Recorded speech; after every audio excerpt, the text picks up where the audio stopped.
Wait, did I say first? This is the second game that I will 100% in terms of achievements.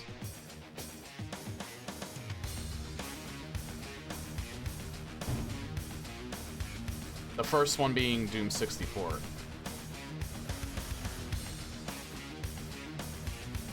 And, that's mainly just because the achievements in this game are not very well thought out. It's literally just beat this episode. And so I have Quake 264 left and then Call of the Machine.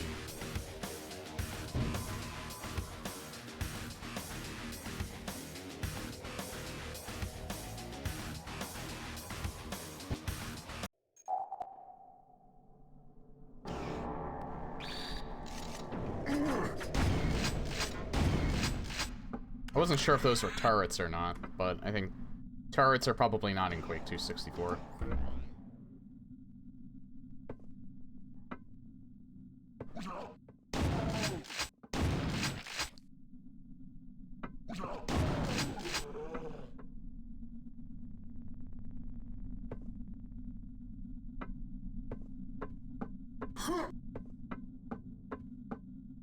Since I'm pretty sure Quake 264 did not implement anything related to the expansions.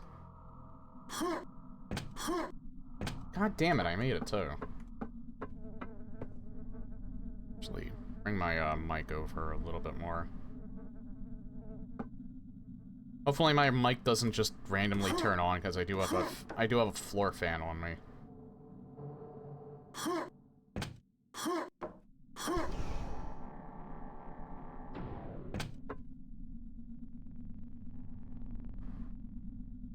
Oh, I know why it's switching. Alright. It's because of the power shield.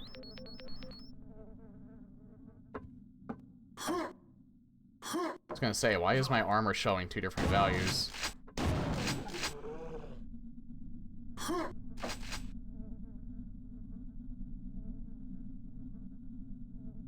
I don't think I can make this. No. How do you make that?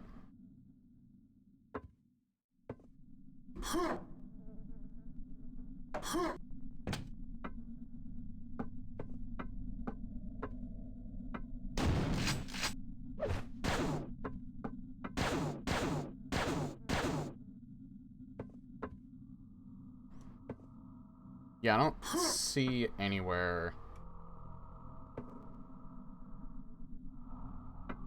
where you could actually get up there, unless you have to hit it, like, perfectly.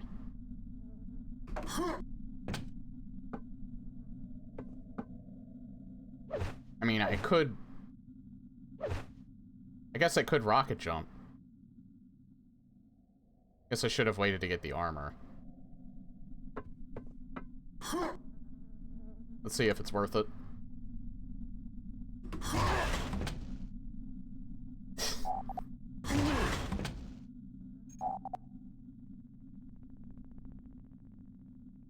I actually think I need to do it from here. Yeah, it was worth it. It only took away 2 clicks. Oh no, wait, no, it took away 10. But you know what? That's a net game. Oh god. That was a really bad save.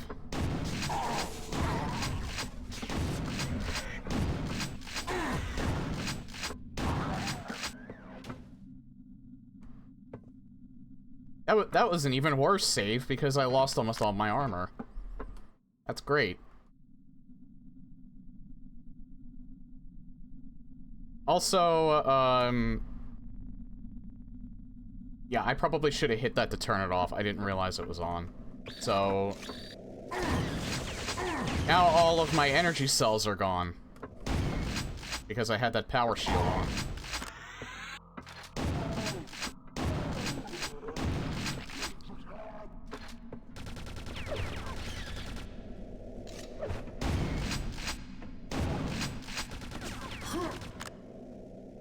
Yeah, so within the span of 5 minutes, I kind of screwed myself. It's great. Okay, it automatically went on again. Please turn this off.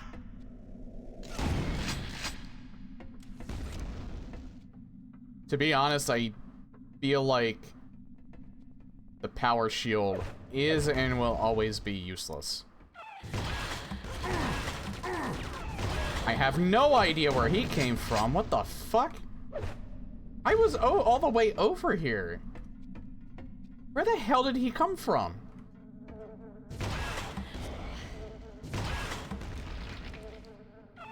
I legit have no idea where that guy came from.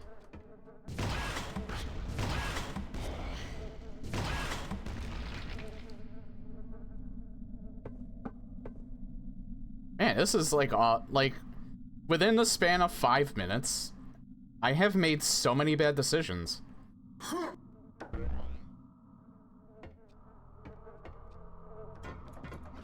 I don't know if that's a new record.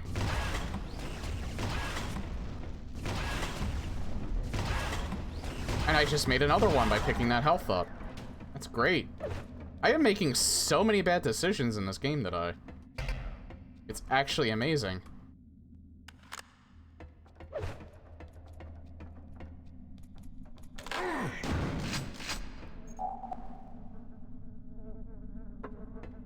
You know what's even better? I think I saved, and for some reason it didn't count my save. I'm pretty sure I pressed the button, but maybe I'm going crazy. Maybe I'm just slowly going insane.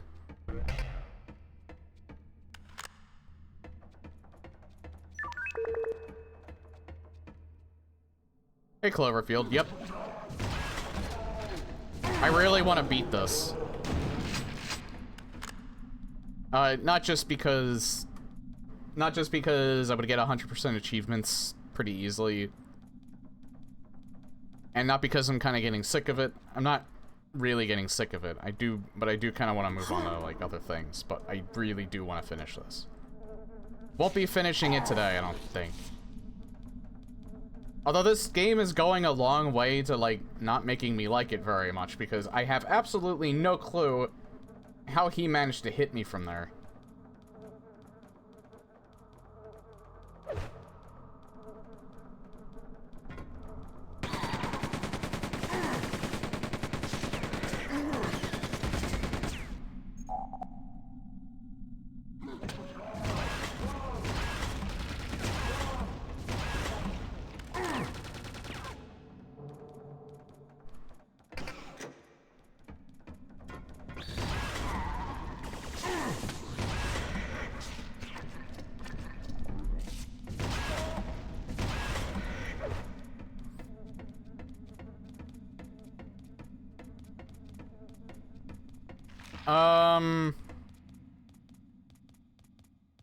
It really depends on what you say. Or it really depends on, what you play. I mean, there's a lot of indie titles that, I think do what these games do, but better. But that's because these games are old. Like, Dusk does a lot of stuff really, really well. But a lot of them, like, wear their influences on their screen, on their sleeve. Like, Ion Fury is exceptional. I still have to play the expansion to that. I mean, you still get some stinkers, because, there's Phantom Fury. That apparently is not very good, and that's quite disappointing, because I was looking forward to that, but I have never heard good things about it. Outside of G-Man, who likes to be incredibly, contrarian. He is definitely an oddball.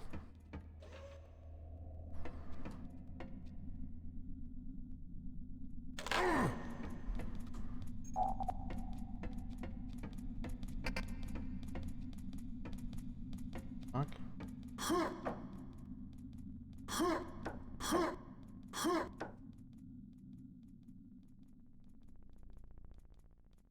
I forget some of the... See, I don't really play nearly as many modern games. I will say this, even though Cyberpunk had a really bad launch, it pulled a No Man's Sky and had an incredible redemption arc. And Phantom Liberty is actually really, really good. To be honest, the main game itself, like, even though it had a rocky launch and there was a lot of, like, cut content as well, like stuff that they were planning to do, but they didn't. I think the reason why people still like Cyberpunk after Phantom Liberty was because it still had a pretty solid base. Oh, I just realized where I needed to go. Because I played it during 1.3, and pretty much the thing that kind of made it not one of my favorite games of all time was because of the bugs and the crustiness and the, yeah, some of the game-breaking bugs that happened in some of the quests. Some of the quests in the main game could have been, like, fleshed out a little bit more if they had more time. But you could tell that there was a solid foundation there. You can tell that if they would have had more time and fleshed things out, that game would have been something special.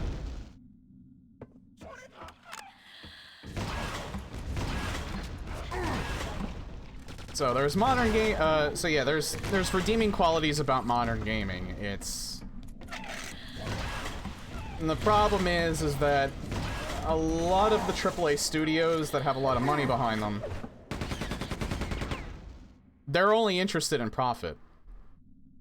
So the developers, as much as a lot of them would like to put their heart and soul into it, they literally can't.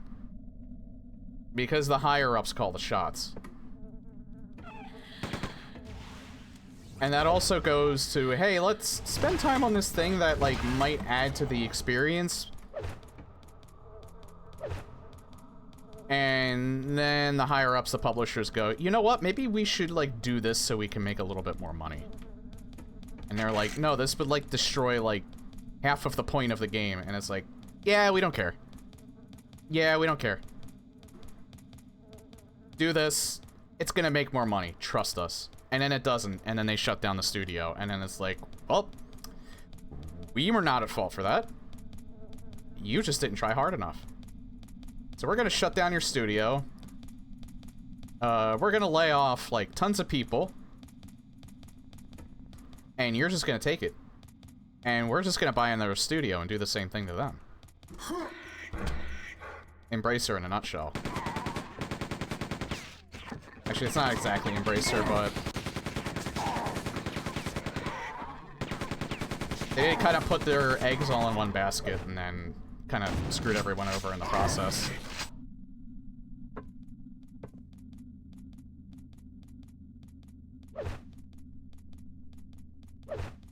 If it's one thing that Quake 64 does that the others don't, is that it really starves you of your resources. It almost feels like a survival horror game.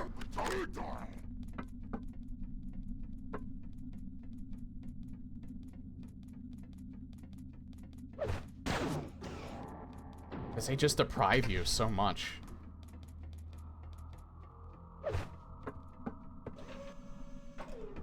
Hey, Looney.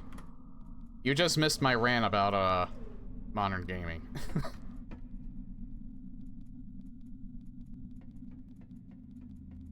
I don't think it's entirely doom and gloom.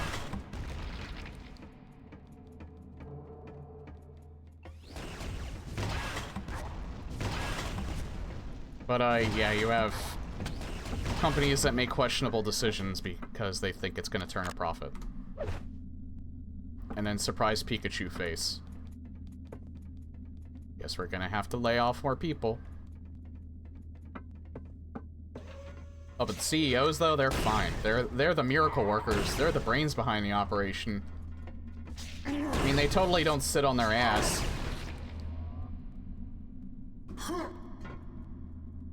And just say, yeah, I like this, let's do it. It makes us more money.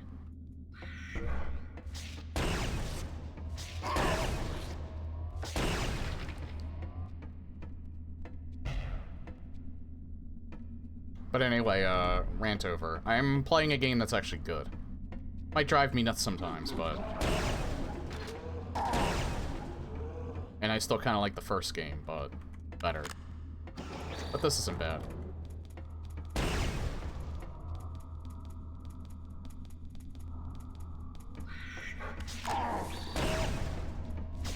I think actually, genuinely, even though Night Dive got bought by Atari, it doesn't seem like anything's changed, thankfully.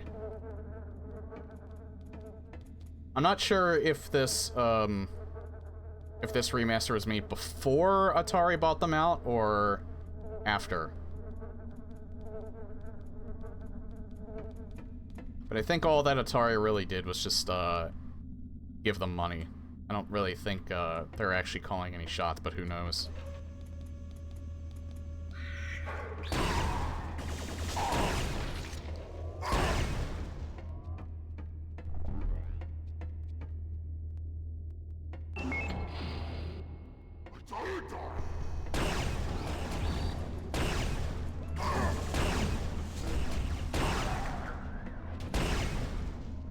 This is pretty much the only weapon that I have a healthy amount of ammo for.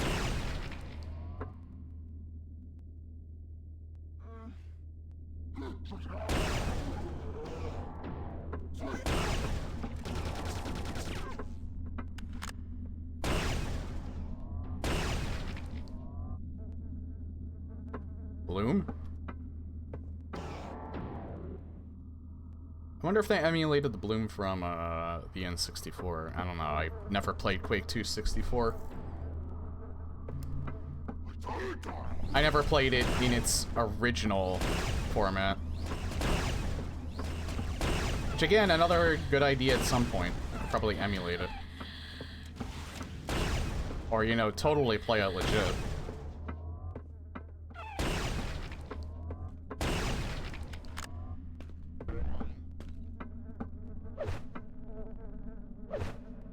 This is just Kex Engine being Kex. Remember the Turok re-release having the exact same Bloom? And hey, Kinnikos.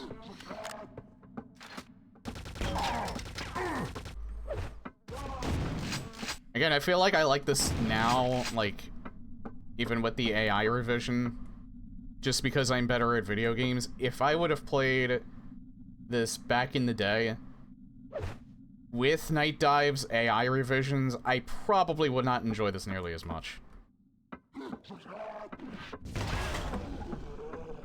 But considering this game only held my interest for like an hour when I first played it, way back when,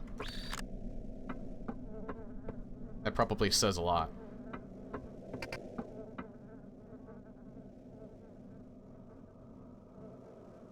I feel like half the time the music's not even playing.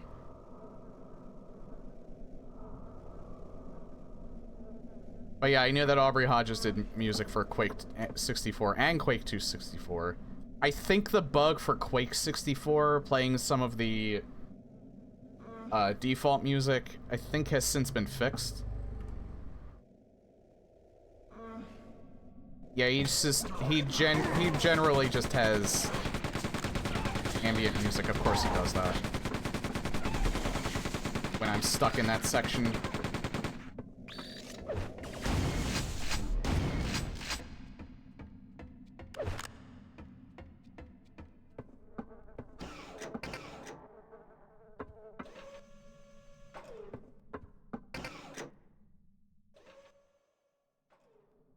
Now this is something new, I think, in the N64 version, because I don't remember this from the original.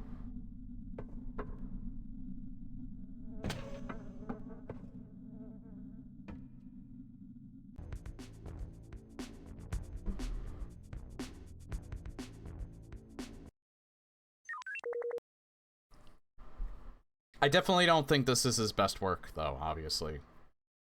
Honestly, I might be biased, but I think Doom 64 was his best work.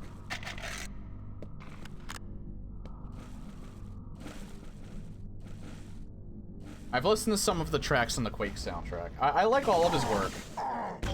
You give me a chance to talk? Jesus Christ. I think, I definitely think Doom 64 was his best work. He did do a lot of good tracks for Quake 64, from what I remember listening to. And this is alright, too. Kaisar of the Legion. Did I get raided or something? Welcome, Kaisar of the Legion, or I'm only saying that because I'm playing Fallout New Vegas on my own time. Time-wasting enjoyer, welcome.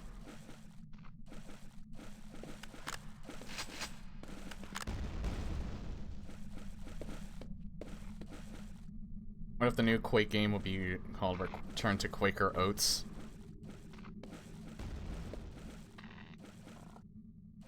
And it's just like text, oh my, I cannot speak for the life of me today, Jesus Christ. It'd basically be the spiritual successor to Chex Quest.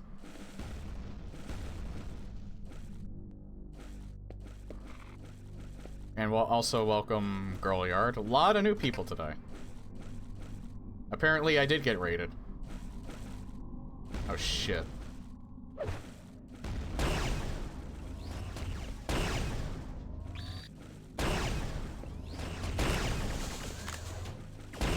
That was devious. I'm only glad that... That's a really devious spot to put him in. You're on this small platform and you have to avoid his shots that take away like 50 fucking health. That's also why they put these here. I see what they were doing. What a devious spot to put that guy in. Alright, how much ammo do I have? It needs weapons. Alright, I'll probably use this.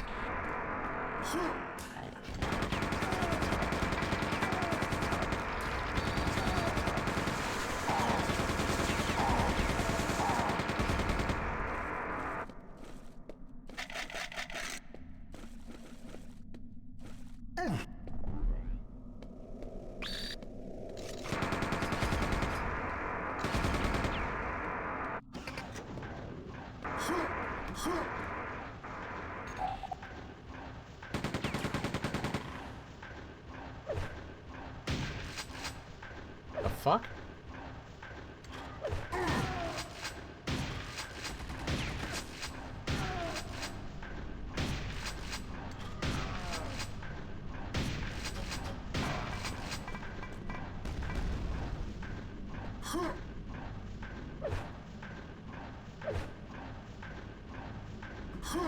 See, no, he actually did die.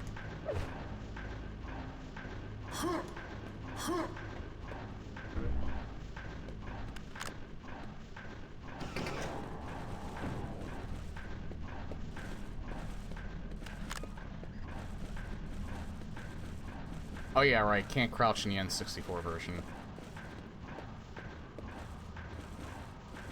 Is there anything even worth it over there besides the health? I don't think there is. There's an elevator, that's not good.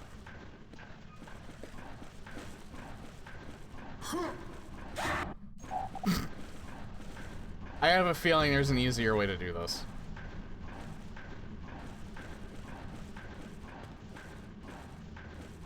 I guess that was a lot easier than I thought it would be. Oh shit.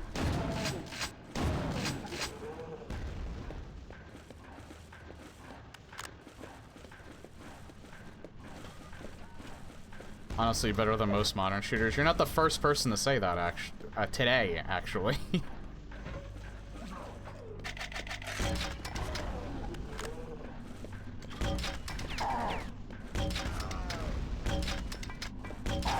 The funny thing is, this is not even how it originally was. Night Dive fine-tuned the AI. Which, personally, I don't mind.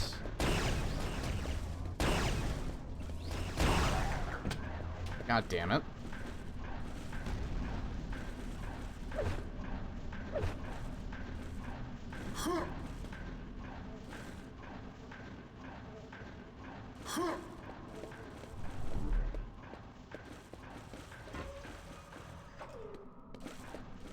But again, I go back to, I actually did really enjoy Cyberpunk. Technically, that's a first-person shooter. I mean, it's also an open-world RPG, but... May have had a rocky start, but Phantom Liberty was actually really good.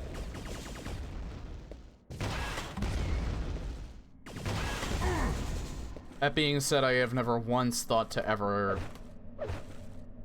go back to Call of Duty after the original release of Modern Warfare 2.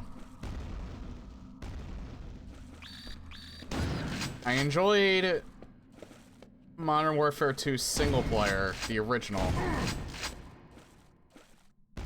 I hated the multiplayer. That was around the time where they were making incredibly small maps and broken akimbo weapons, and it just completely sullied the whole experience. The original Modern Warfare's multiplayer, though, was awesome. I feel like it definitely peaked at OG4. Because I look at all of the multiplayer from all of the new releases, and it all just looks like the same thing, but worse. But that being said, like, there's so many choices out there, and then I love the indie market now, that, I don't really need to. I mean, if people still have fun with that, they can have it for all I care. I got my indie games. Hey, there's that lens flare again.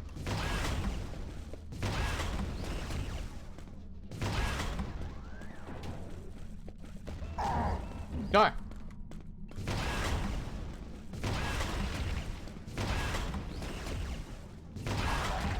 Being said, I am still kind of like, I kind of want to like stream a horror game, but I don't think Pacific Drive is it.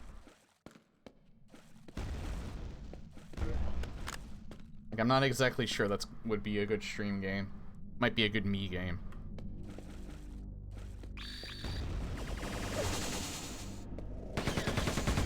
Okay, thankfully, New Vegas seems to be running surprisingly well. I had a lot of problems with that when I tried it years ago. I think it was on my previous computer. It would just crash, like, constantly. I only had one crash since I started a playthrough of it.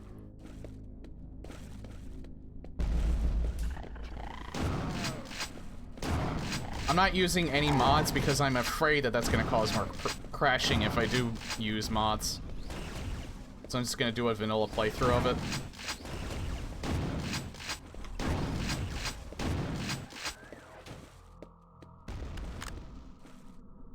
Darkness Arrives? Is that a horror game?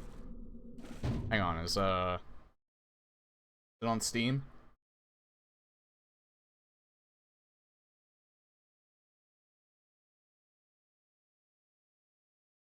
No, it's not on Steam.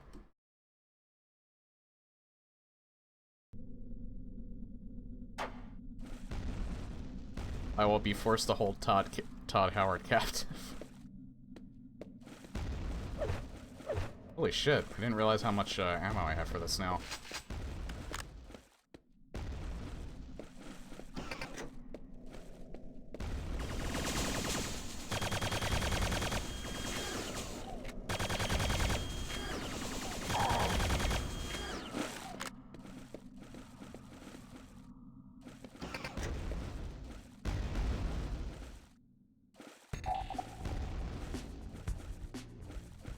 Wait, what? Oh.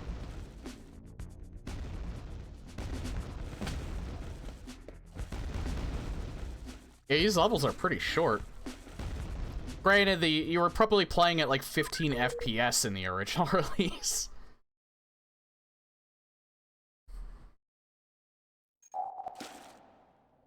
Like maybe 30 FPS on some of the lighter areas.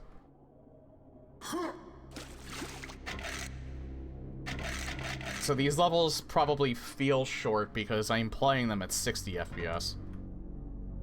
And yes, I do play with VSync on because, whenever I turn vertical sync off, like, the screen tearing is abysmal. It bothers me so much. I know a lot of people like keeping vertical sync off because, there's not as much of an input delay. It's just way too distracting for me.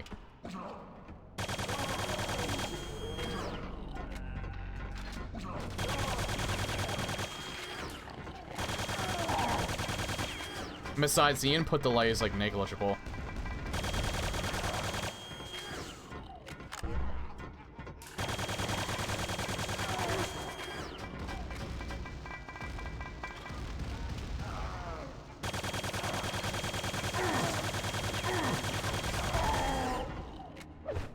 Oh, great. Just like random guys back here. Where did he even come from? That's the second time now that there was this guy in particular. This enemy in particular just spawned in out of nowhere.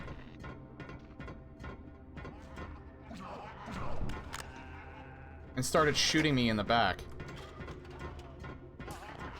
With nothing to indicate that there was any sort of monster closet that opened.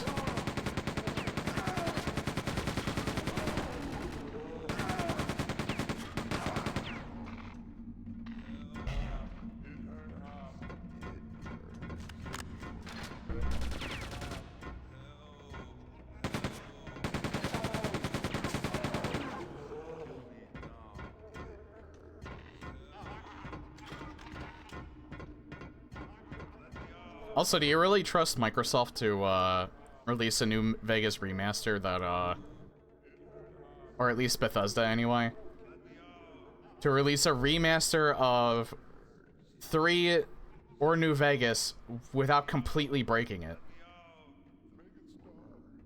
Because they released a new update for 4, and apparently that's breaking a bunch of shit. Well, I guess mainly mods, so you can't really blame them for that, but still.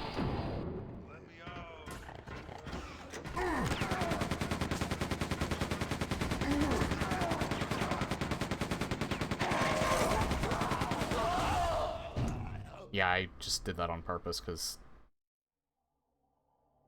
there was just, like, no way that I could continue after that.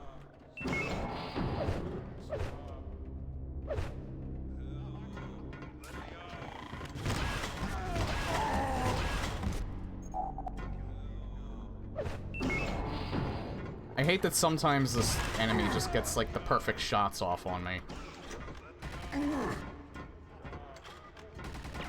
Great, they're not gonna infight at all.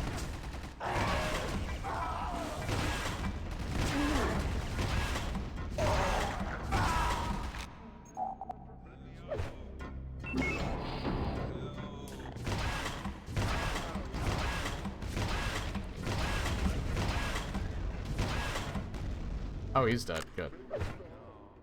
Saving after that.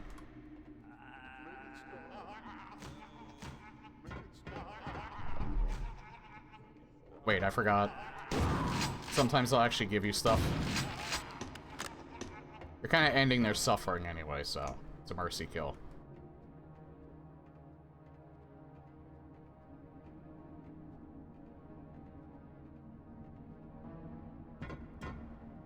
Oh god. Well, that was kind of, like, anticlimactic there.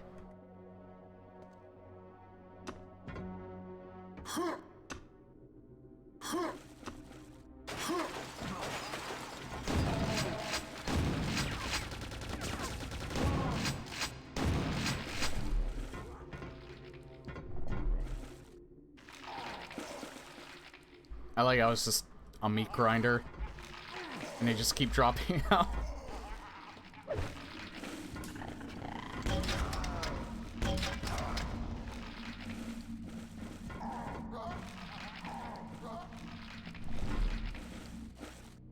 This is literally just...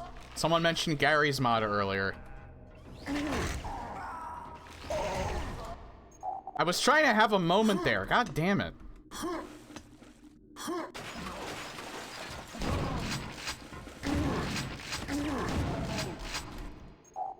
I'm reloading because...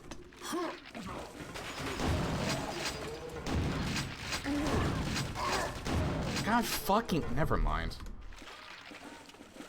God, like, the first time I did that, it was perfect. They didn't get one shot off on me. And now they've got, like, every single time they had, like, 3 on every subsequent attempt. Because that's my fucking luck.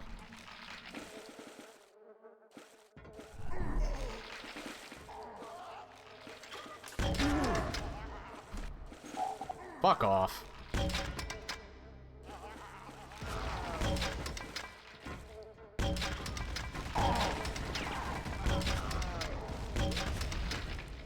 God, fuck right off. I did so well that first attempt, and then this asshole had to ruin everything. But anyway, what was I saying? Like, yeah, I was talking about, someone mentioned Gary's mod earlier. This is what everyone, when they first play Gary's mod, like, does. They try and create something that just mutilates NPCs.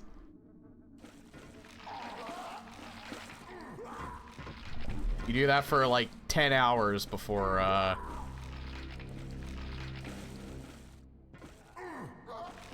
before you finally get bored with it.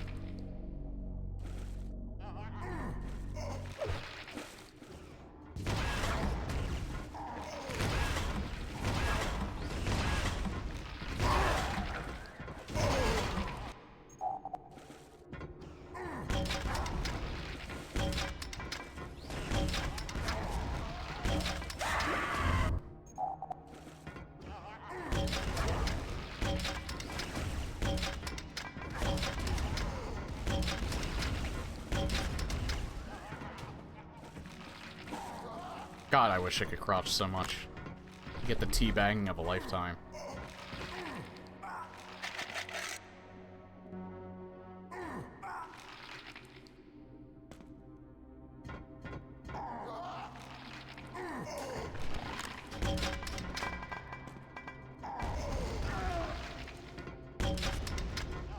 Idiot.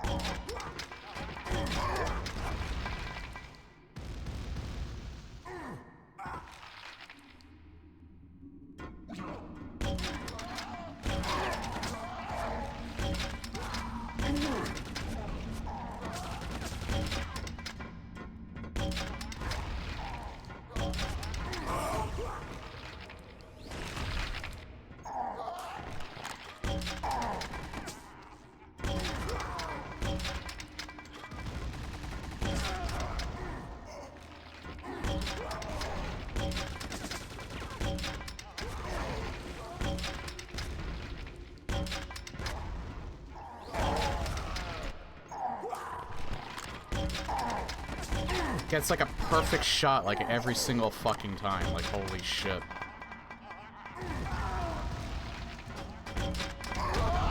I don't know what it is about Quake 264, but oh my god, I feel like I'm almost having a worse time than Ground Zero.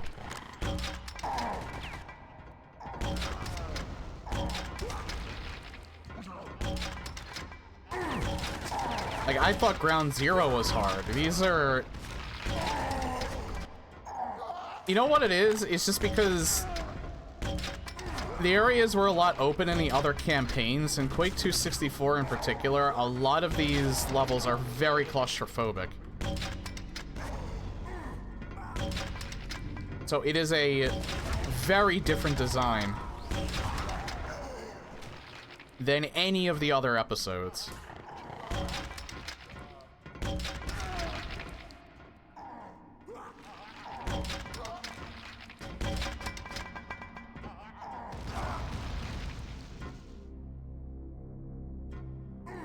Did he kill himself? That arachnid cyborg that crawls in the ceiling. Yeah, I know. This is...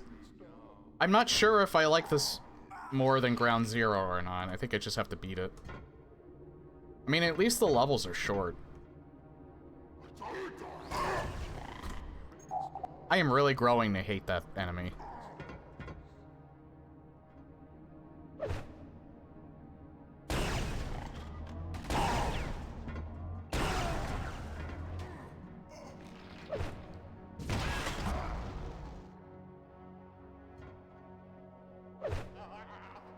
I'm guessing that's acid.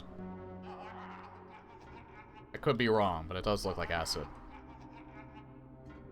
You know what's funny? I feel like this water texture, like right here, I almost feel like this is a stock texture or something like that, because I swear this water texture I see in every single N64 game I ever play that has water. It always looks like this. Maybe in a different color, but that's what the layer looks like.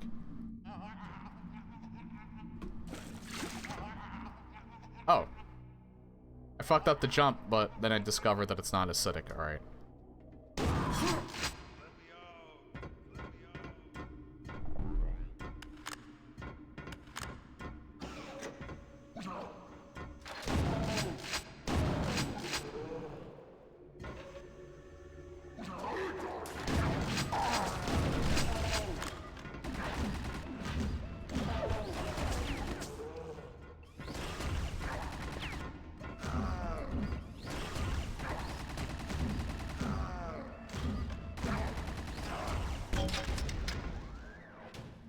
That couldn't... Yeah, you know what? I'm saving after that. That couldn't have worked out better. Like, holy hell. I mean, if it's one thing that Quake 264 also helps with is, because everything's claustrophobic, they're more likely to hurt each other. That causes more infighting, which is good for me. These look like, coffins. I thought I was gonna die there.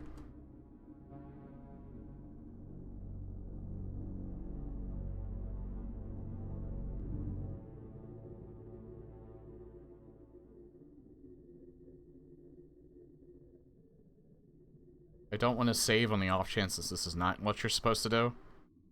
Probably not. Again, I thought I was gonna get crushed. However, I am self-locked.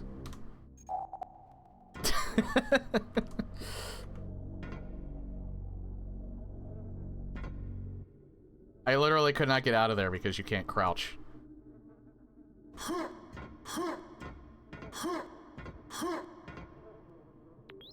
No, you are supposed to... What the hell are you supposed to do here, then?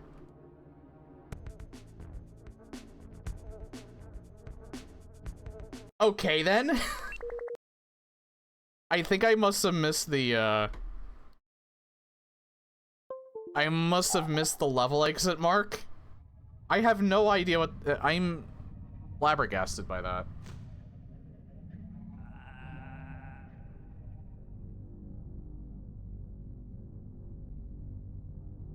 Man, I don't have appropriate music for that. I mean, I mainly use this one for when something's really janky.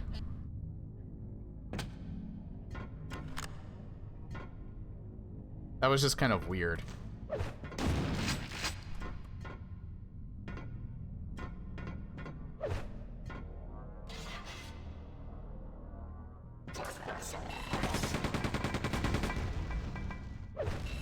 Oh, nice, he got pissed off.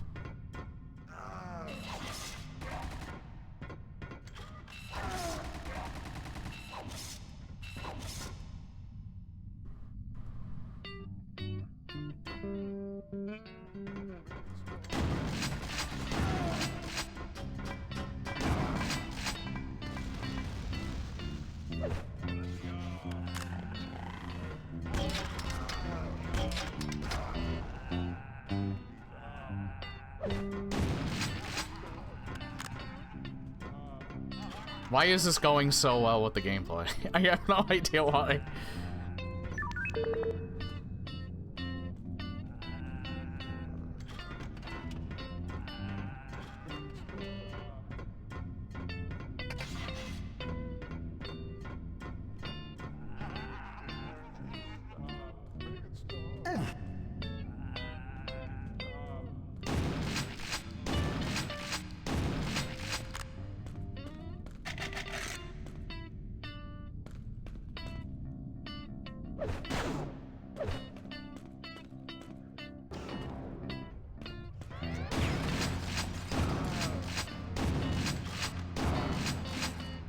Oh god.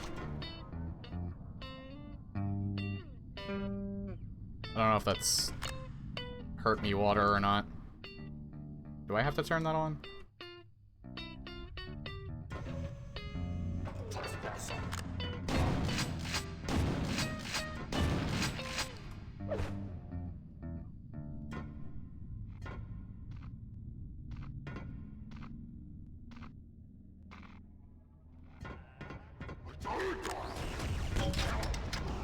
There's two of them, aren't there? I feel like I heard that twice. How he hit me there, I have no clue, but I am not reloading again.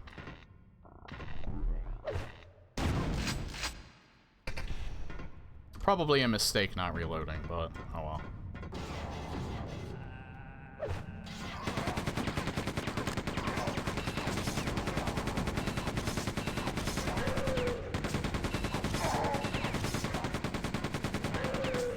Now, I remember this room, but I feel like in OG Quake 2, I entered this from a different direction.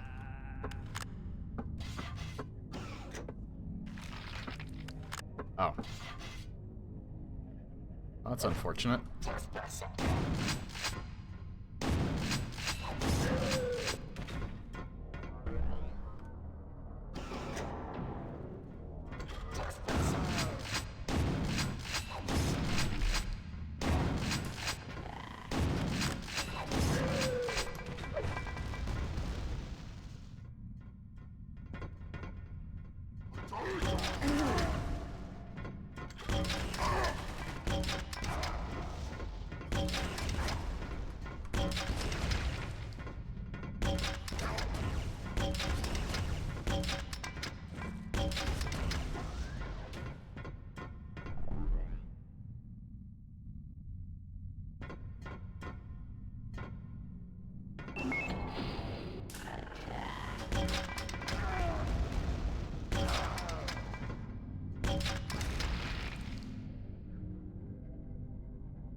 Oh.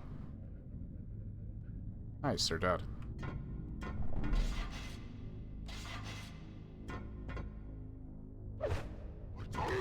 I almost feel like I could probably beat this today.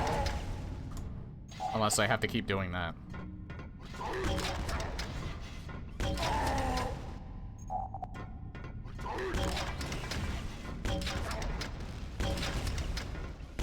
See, this is another thing that probably makes this more bearable as well. I'm pretty sure there was no quick save for Quake 264. Fuck off.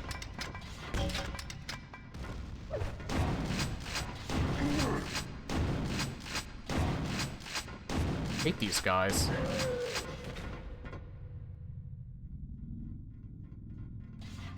Oh dear God.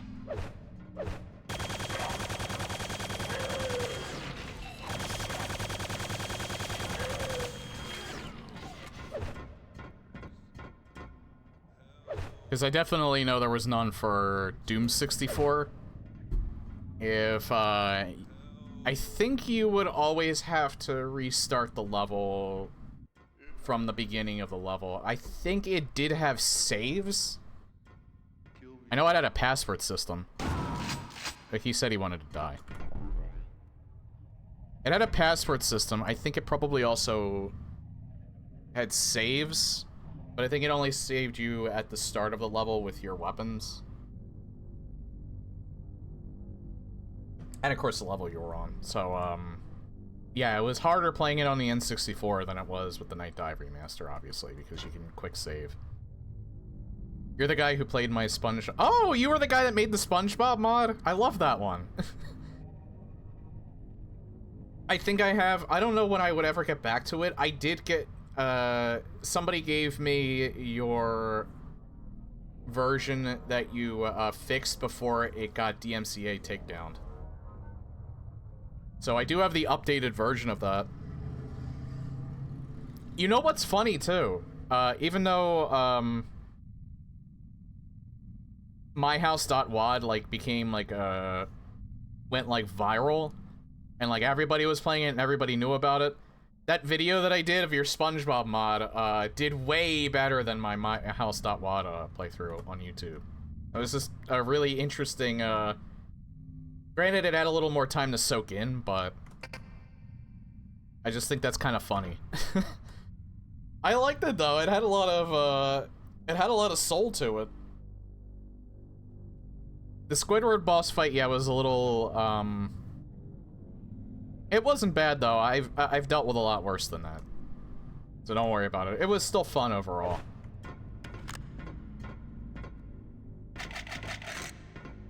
I forget if I cheated on that fight though. I don't remember. It was a little while ago. I did adjust the balance to make it a little easier, but the difficulty was so over the top in places sometimes. Yeah, I should go back and play the that new version at some point. When I get back to Doom 2, I don't know when that's gonna be, because I want to get through some of... Fucking hell.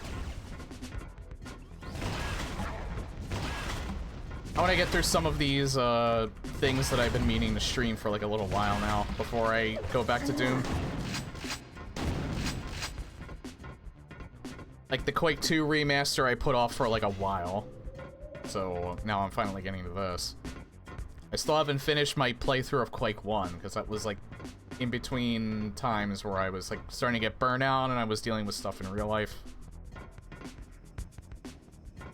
Yeah, I know. I'm so surprised by that. I think I just put that video out at, like, the perfect time. Because I think I heard about that from PC Gamer. Because I think they did a, did they do a thing on that mod? Or maybe I was just seeing it. Maybe I was just seeing it on YouTube. IGN did. Oh, okay. Alright, so it was probably then that I heard about it from. And then I think Vinesauce did it. He showed it off in, like, one of his Getting Doom With It segments. But that was after I did my video. He usually doesn't do, like, a full playthrough of, like, Doom mods. He usually just takes a quick gander at it. Yeah, you didn't know that? I don't know what part it's on, but I'm pretty sure that he did when I watched it. I think, it's because the reason why... Fucking hell, I'm so dumb. I think someone must have sent it in to him. Like, I was actually gonna send it in to him, but I'm fucking lazy. So someone got to it before, I was not lazy. Oh, fuck.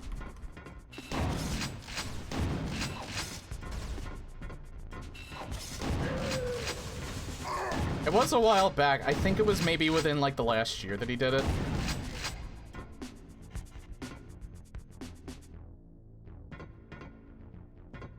Like, he might have it in the thumbnail. I could look real quick.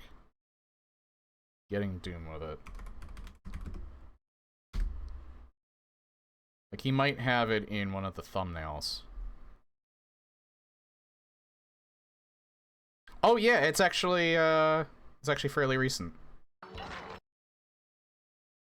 Here, I got the video already. Hold on. Holy shit, this link is huge. I'll get the share link.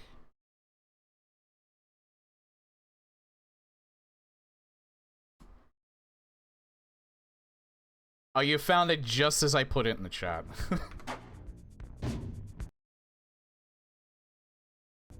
I think someone sent him the updated version too, so... But I'm not sure.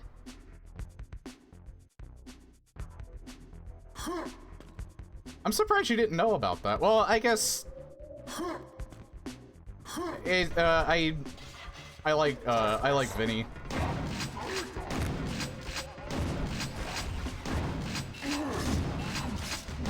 So I keep up with him regularly.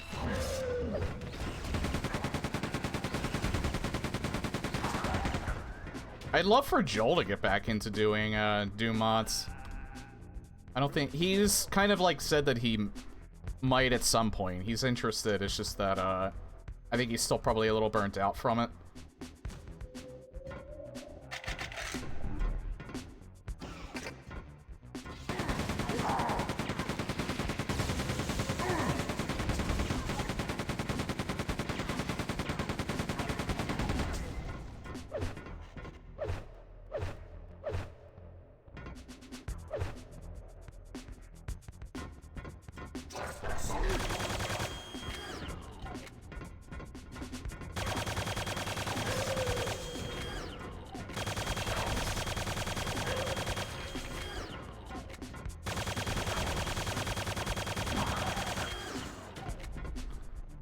Kind of crazy to me. Massively overproduced shitpost. Are you new to the internet? Naturally, an overproduced shitpost is gonna do incredibly well. It's gonna go viral. I guess you still gotta kind of get lucky, but still. Especially when it comes to SpongeBob. Like, you actually put some thought into your shitpost, so, like, I'm not surprised that it caught on so well.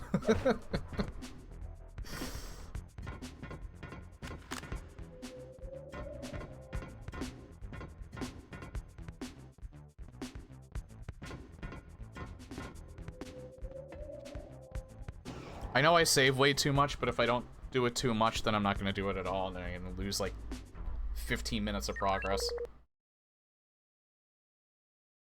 Yeah, I think I'm almost done Quake 264 already. Depends on if there's another map, though. Maybe I'm not.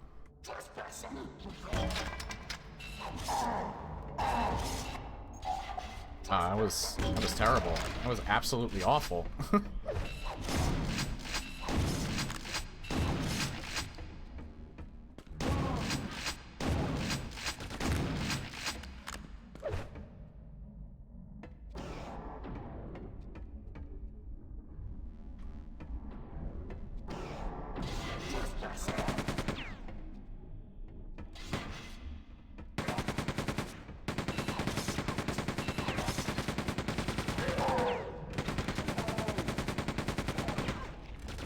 Yeah, I know. It's interesting that, like, the N64 versions of almost every id Software game turn it into a horror game. It's weird. I mean, this is probably the least horror, like, of the three that I know about, but... And I guess it got progressively less horror seeming. Because you have Doom 64, which was the most, and you have Quake 64, which was a little less, but you still had the horror soundtrack of R.B. Hodges, and then you have this one.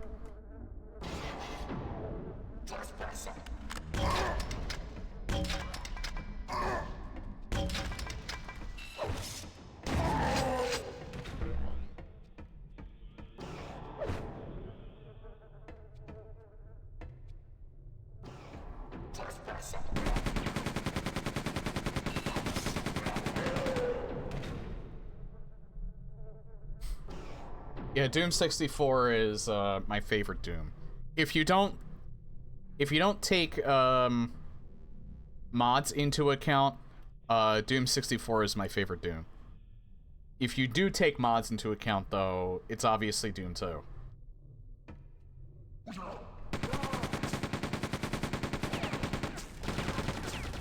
Because Doom 2 has the sheer volume of mods. Hell, the sheer volume of good Doom 2 mods. And the fact that I almost based my stream around it. You can't really beat that.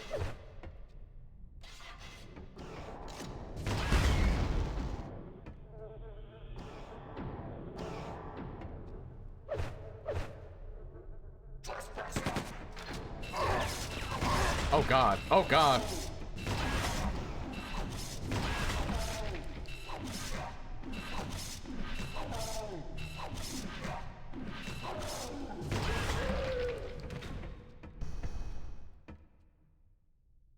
Doom 1993 Stan. I would agree with people that I feel like the level design was a little bit better in OG Doom than Doom 2. And I feel like the Icon of Sin boss had aged very poorly.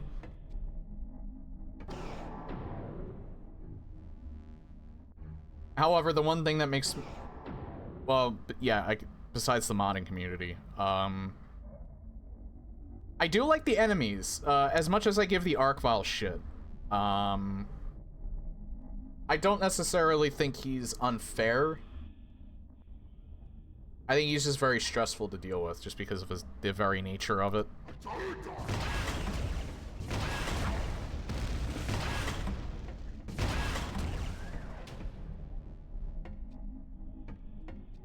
I do like the enemies in Doom 2. It's just that sometimes, especially you see it in Final Doom, sometimes they can be abused a little too heavily. And I like the super shotgun. I think the only thing that held Doom 2 back was the level design.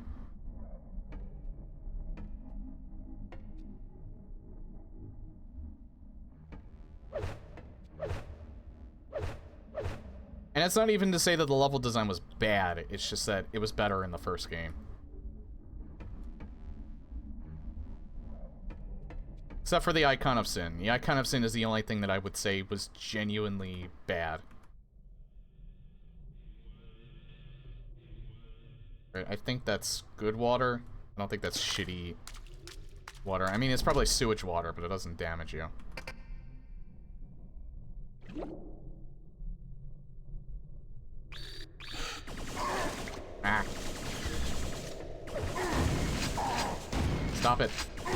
Stop it.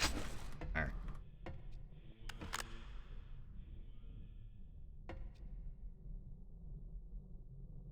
You know what's funny, too? When I played Doom Eternal, the arc file is the exact opposite in terms of how he's a threat in Doom Eternal than he was in Doom 2. In Doom 2, but that's how those enemies kind of were designed in the first place. He was always, like, in your face. Really fast, really tall. And you had to avoid him like the plague a lot of the time because he would try to burn you. But you had to kill him incredibly fast. You still have to kill him incredibly fast in Doom Eternal. But unlike in Doom 2, where a lot of the time he's in your face, he likes to avoid you in Doom Eternal because he empowers all the other enemies.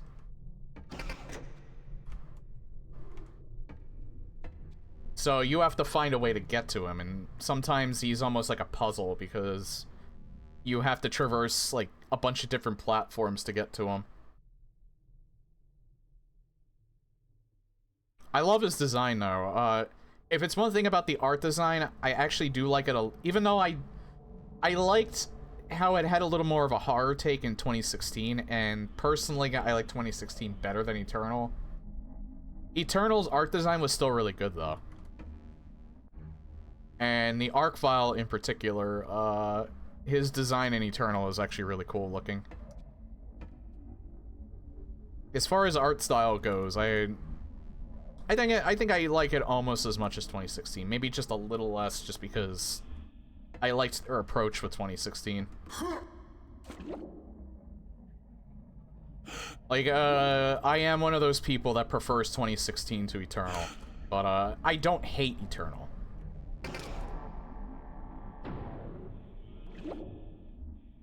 I'm not one of those. There are people that like 2016 and hate Eternal, but I'm definitely not one of them.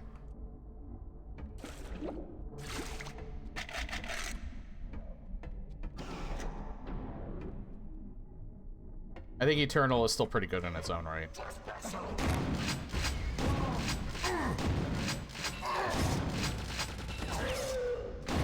I feel like one of the things that Eternal missed the mark on that 2016 did better. I understand that they did want to make it harder than 2016. I think they focused a little too much on making it harder. And at the same time, I think it detracts from the fun factor.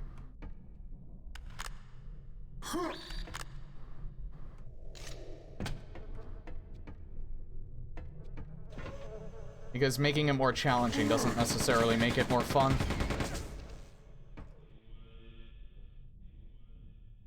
And in fact, the way that they did it... 2016, there were different ways to handle situations, I feel. Like, there was probably some weapons that worked better in certain situations than others, but you still had a bit of a freedom to use what you wanted. It felt like in Eternal, you were kind of pigeonholed into using certain weapons at certain times, especially the microwave beam in the DLC. I never played the DLC, that's just what I've heard from people. There's a certain enemy in the Ancient Gods DLC where you pretty much have to use the microwave beam.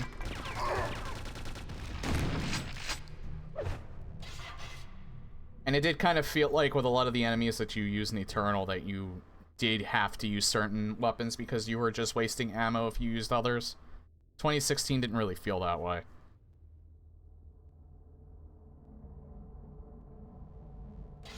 I never forget a control in 2016, but in Eternal I occasionally be like, oh shit, what am I doing? Yeah, that makes a lot of sense. That puts in the better words, I think, what I was pretty much trying to say.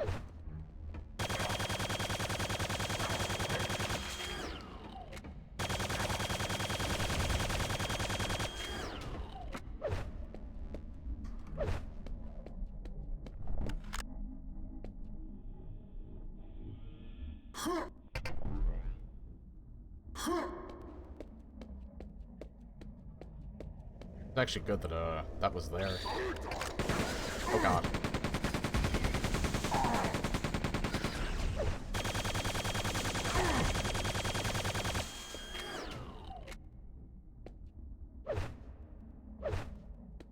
So hopefully with the next Doom, they take that criticism to heart. I don't know, because I don't have the best opinion of the showrunner. I forget his official title, but Marty. And it has a lot to do with how he treated Mick Gordon.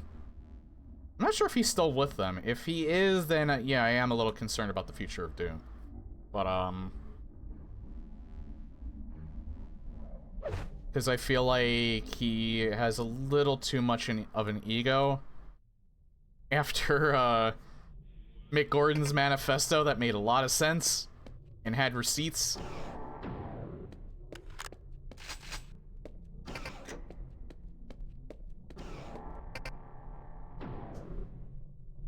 So I really hope if Marty is still working with them, that Bethesda puts him on a leash. Because that kind of ego can destroy entire companies. Ah!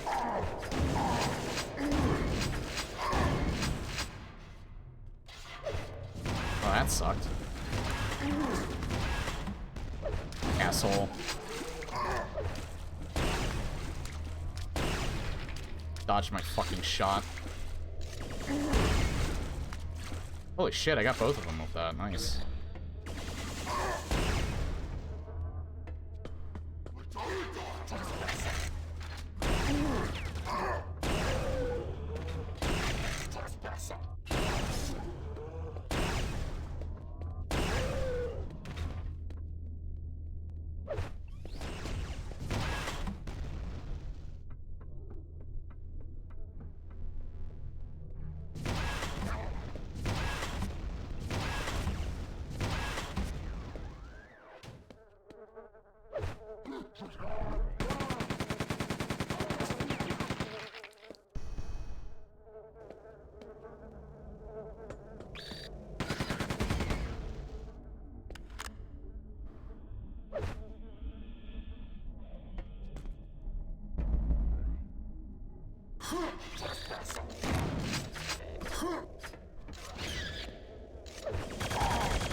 Holy hell.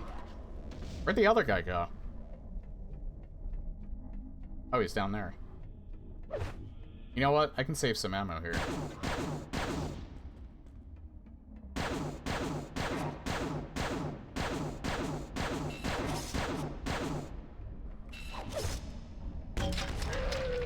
There we go.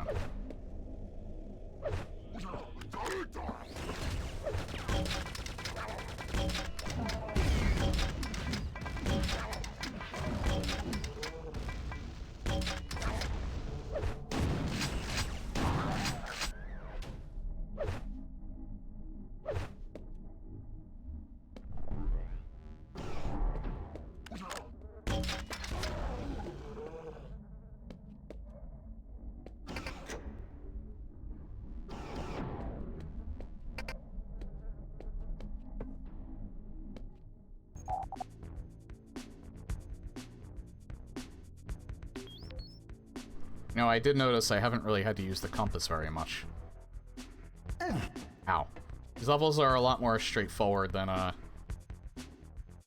well, again, it makes sense because of the limited capabilities of the N64. Oh, there's still 2 stages left after this.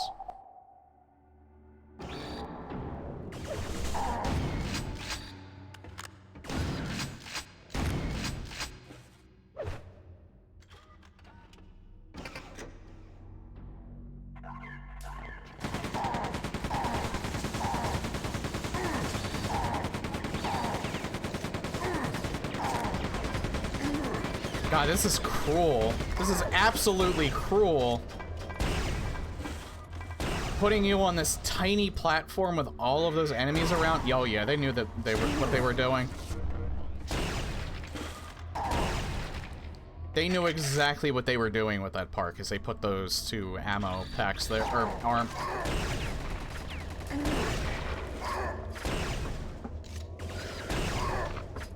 I can't fucking talk right now. Holy shit.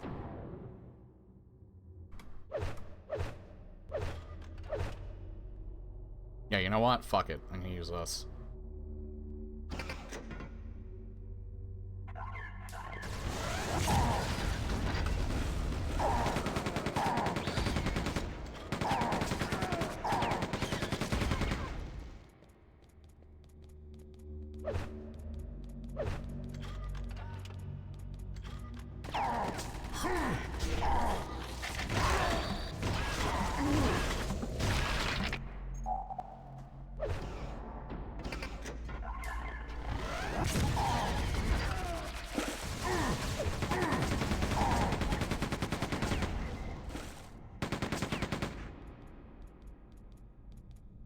And it's not gonna get better than that. Watch part of the Vine Sauce video, and he literally said, "Why would someone hate this?"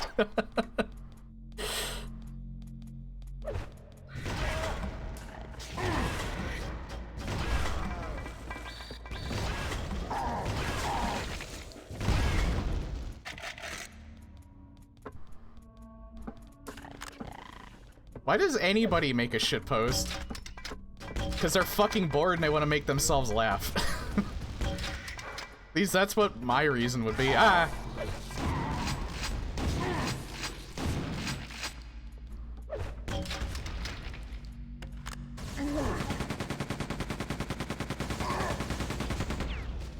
Of course, I'm terrible with shit posts. I don't even make myself laugh whenever I make them.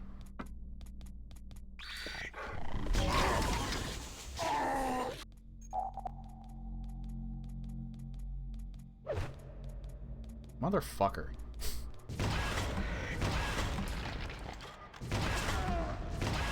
There.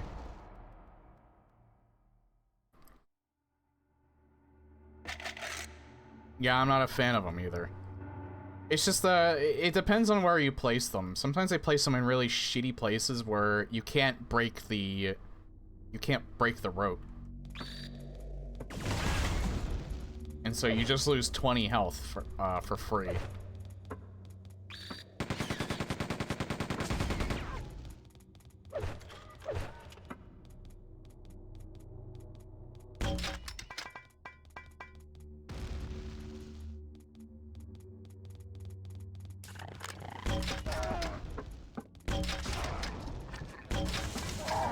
Ah.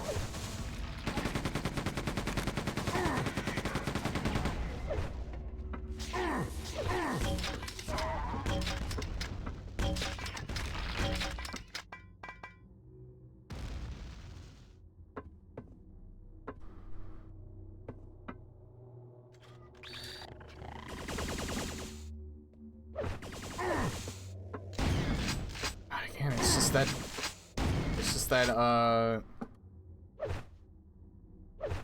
it's getting to that point where I just have no ammo for any of my weapons.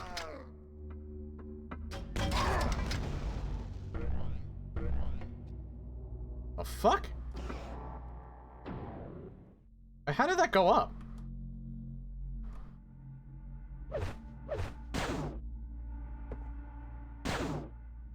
Hello?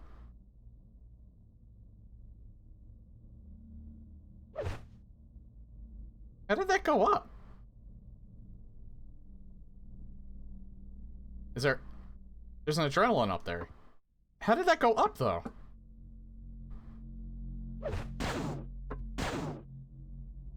Oh.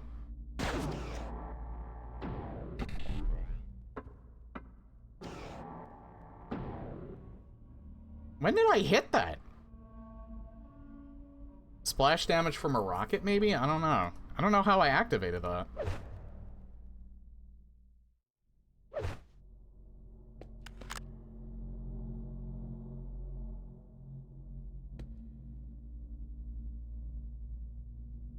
Oh, I see what you might have to do here. Oh, maybe that might be an area I have to go to at some point.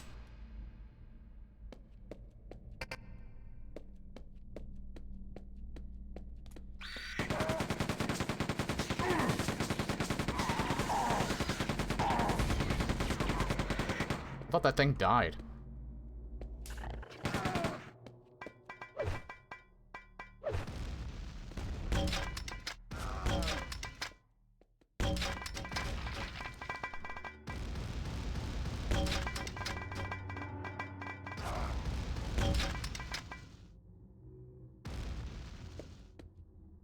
Oh. He's back. Welcome back. And, he's not back. He's dead. Alright.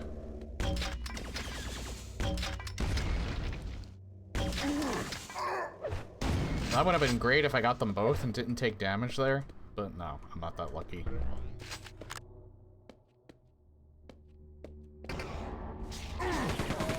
Fuck off!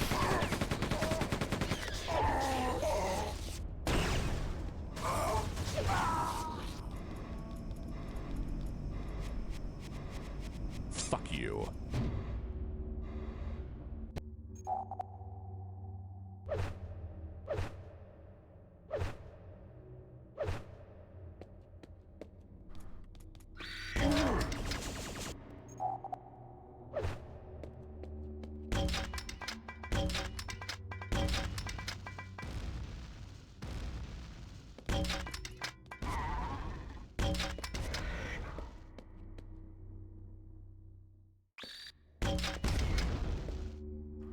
Yeah, I'm safe scumming here.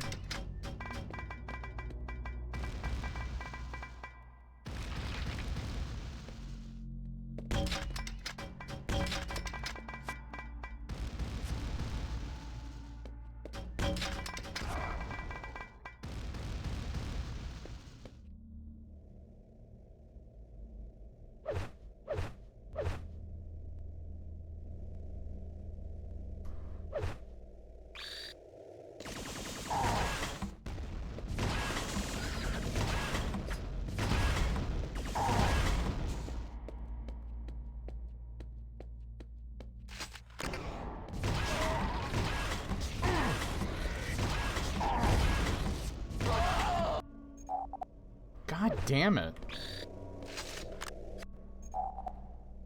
I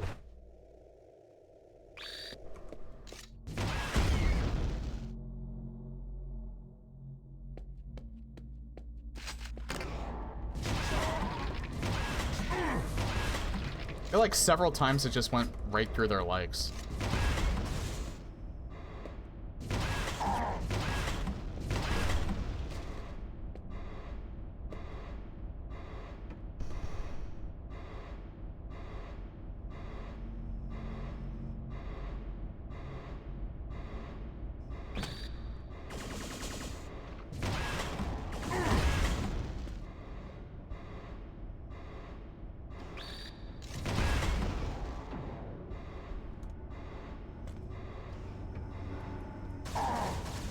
Fuck off, Jesus. Didn't even give me any sort of hint that he was there. Holy shit.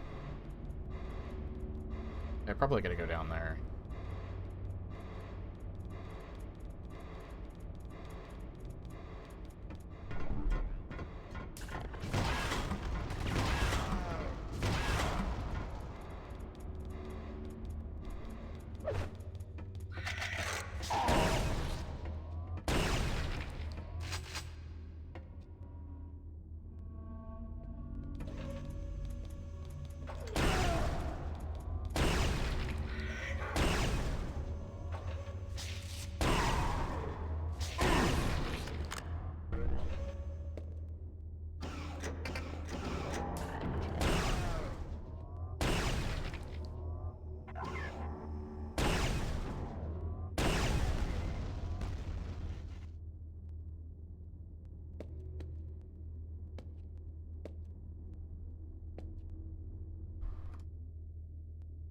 Keep hearing this dog outside my window.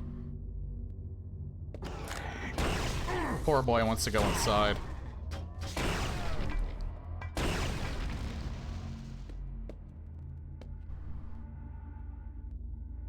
Does my mic keep opening up even when I'm not saying anything? I'm not really sure I can fix that.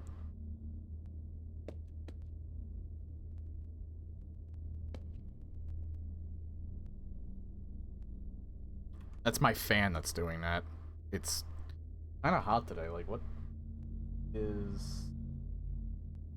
Yeah, it's 84 degrees, and I don't have the, my AC in yet.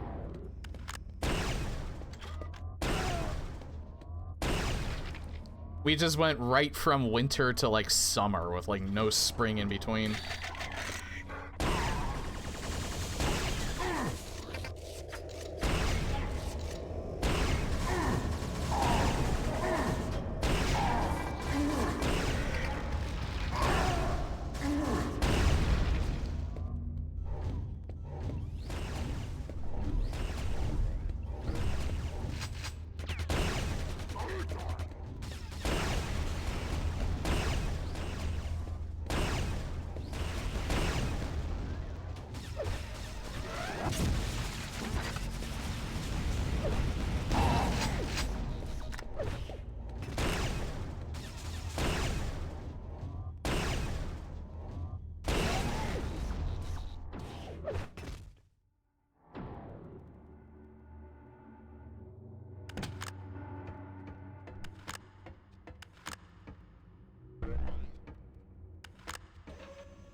Jesus, all those levels.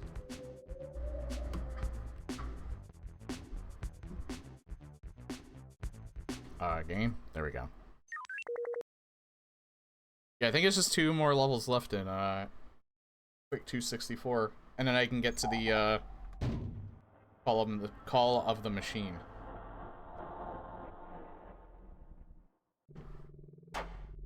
Sorry, I just had to take a swig of my coffee.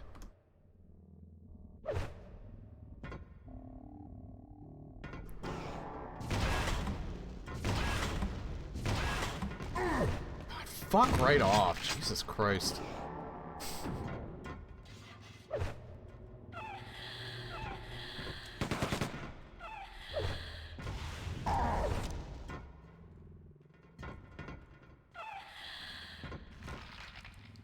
What the fuck?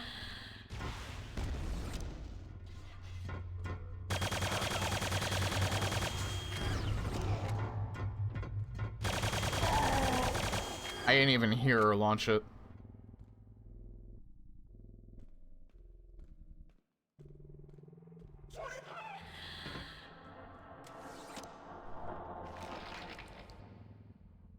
The fuck just happened?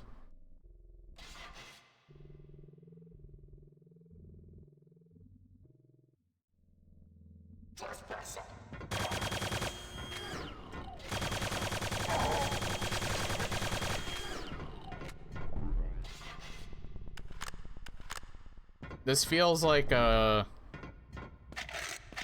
replenishment room before I have to fight a boss. I'm getting this ready just in case. Never mind. Actually, you know what? Fuck it, I'm still...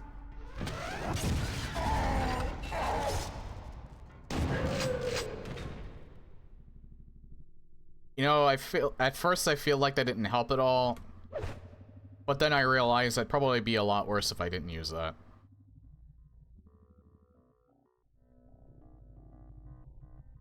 Yeah, from what people have told me, these were basically the pinkies of Quake 2. And they didn't use to lunge at you in the OG.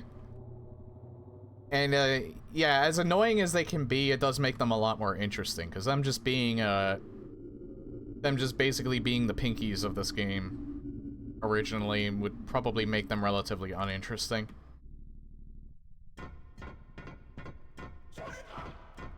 Again, I know I don't know if I'm in the minority saying this, but I do think Night Dive making the AI changes was a net positive.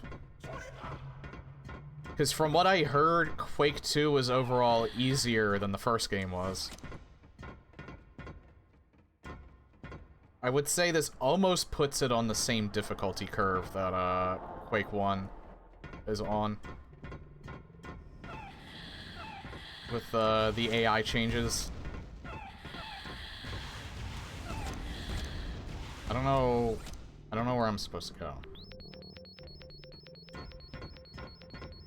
Apparently it wants me to go back here.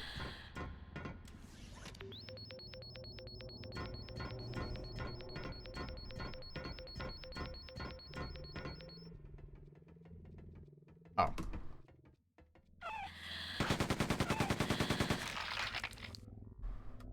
Oh.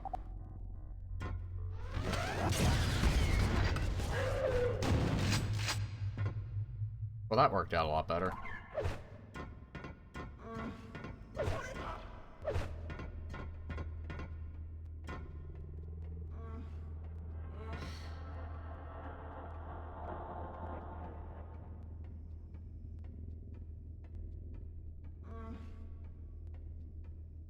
Yeah, there was really nothing new that they needed to do with it. Again, the common complaint I heard about Quake 2 is that it was easier than the first game was. That makes me wonder why they made the AI changes, though. And the only reason why I can think about that is that the way that they are in this remaster was the way it was originally intended, and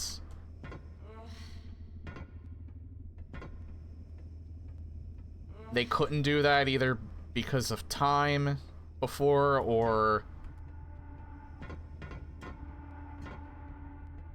maybe it took too many resources. Maybe somebody told me the reason why they made the changes in the previous stream. I don't remember.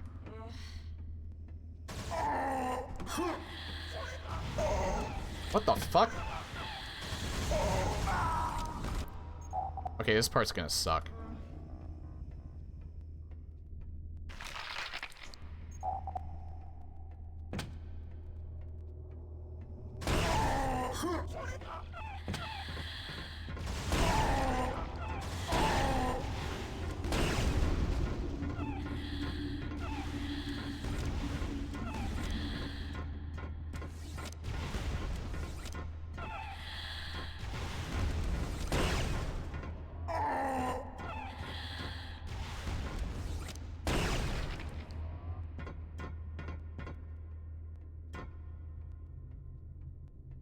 I still hear walking. One of them's still alive, yeah.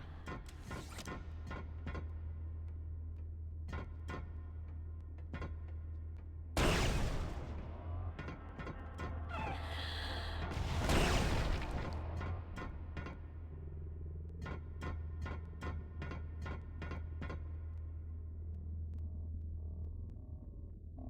don't think there's a platform there. No.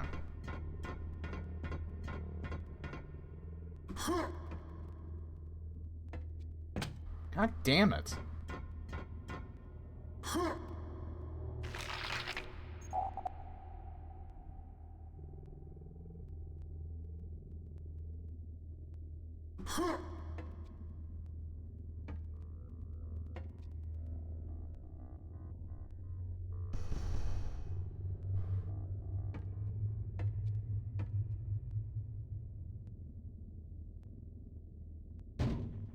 Hold on.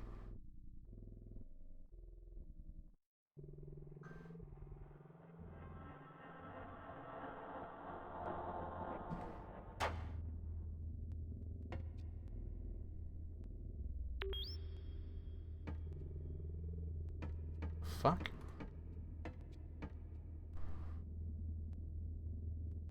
I am very confused what I'm supposed to do here. What is the... Descend into core, locate entrance to straw command.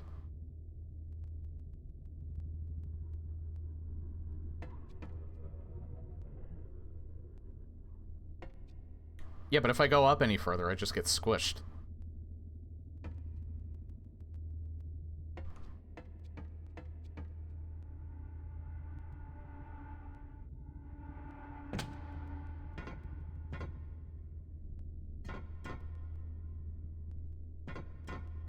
Or am I on...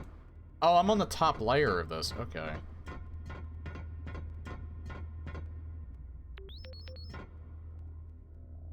Oh! Oh. Alright.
I have to be especially careful because I don't have that much health.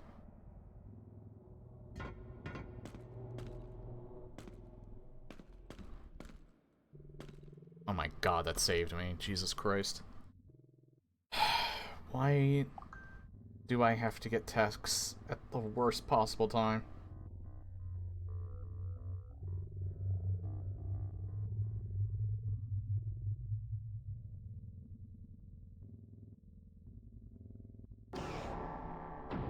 Oh, hi there.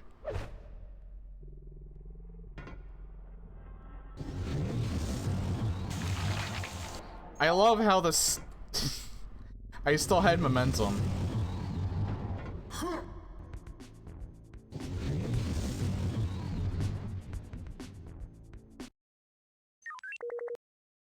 And so I just, like, fell right into the abyss.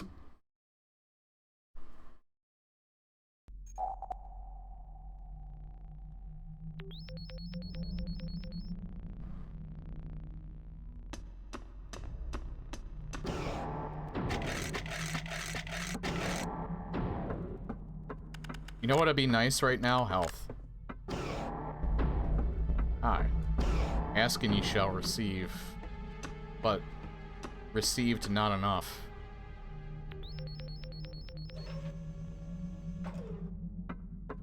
Oh, there we go. Now I receive something.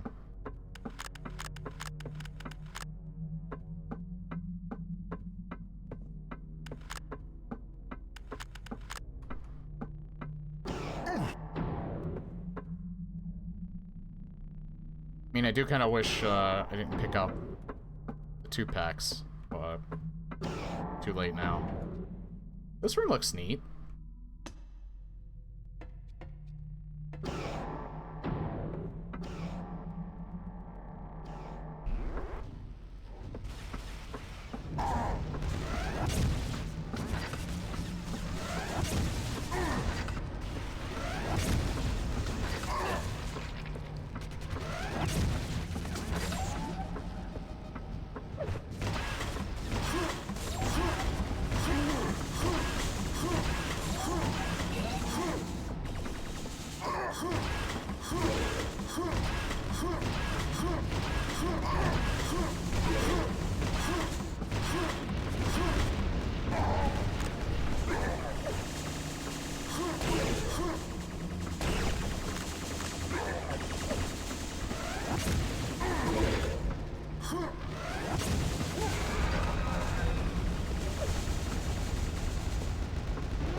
Again, I feel like these enemies would have been a lot harder to deal with at the frame rate the N64 was on.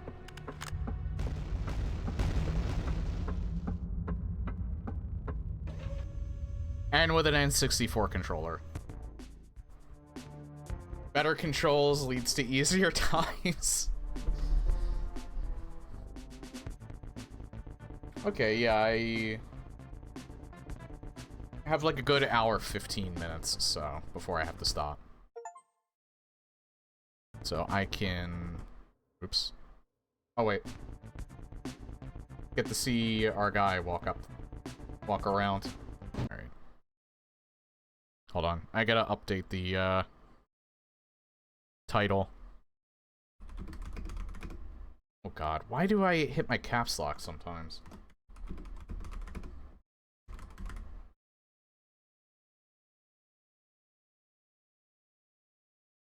Alright, yeah, and like I said, once I get done with Quake 2...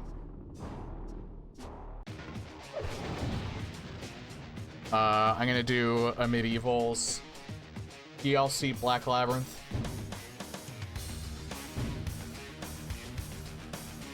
Yeah, we skipped over this because this is the new one that Machine Games have made. For some reason, they placed it after Quake 2 and before these other three. I don't know why they did that. Because there's not really a chronological order.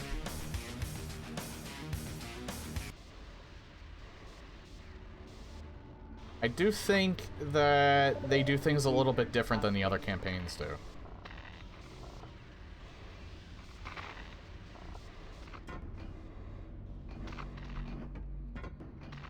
Collect all data to open a portal to the Strogmaker.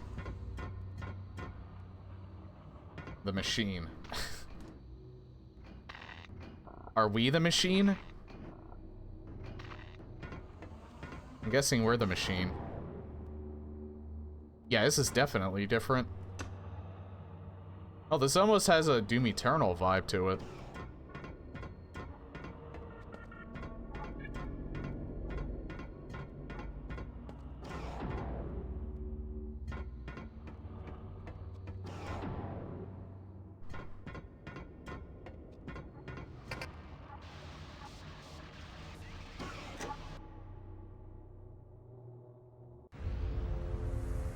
Oh, this is cool.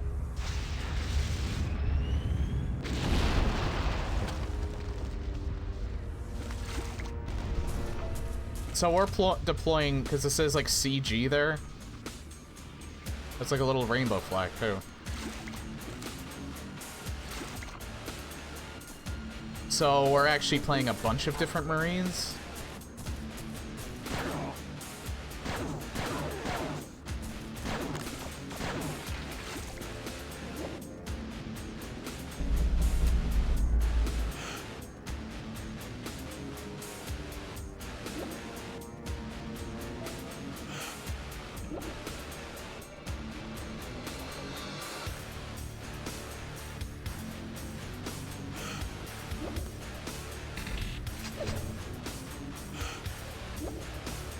Oh, nice. Guess I must have gotten this early.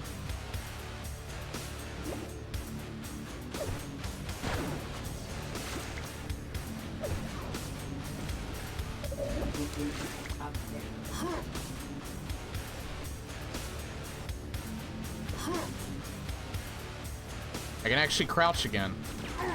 Ah. Stop it. Who's that? Oh. Come on. Come here.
Man, there's actually a lot of autosaves.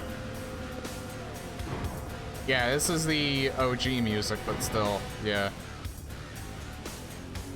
I wonder, are these the same guys that did the Quake 1 expansions? The guys that did the music, I mean. Because it definitely has a similar vibe to it. I never really checked.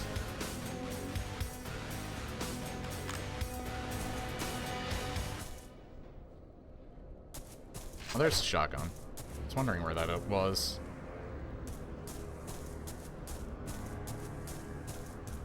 I think Raven Software did a campaign in the first Quake as well. I don't know if they did both, but I know they did at least one of them.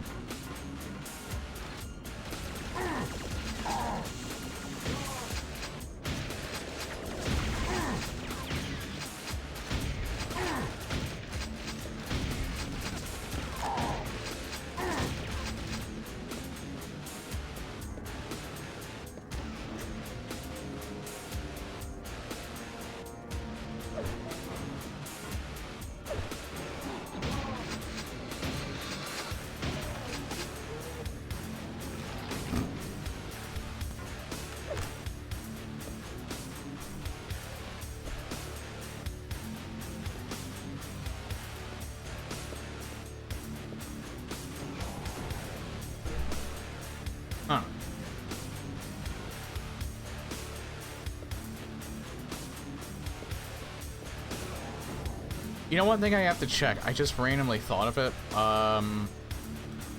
There was that Doom 3 mod that I played a long time ago. Hold on. Go to my... Doom 3.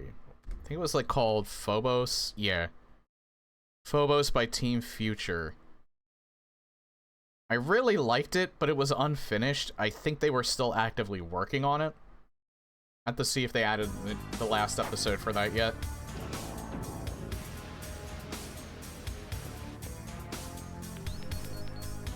Right, I do have to go down here. I have to see if there's other Doom 3 mods that might be worth playing.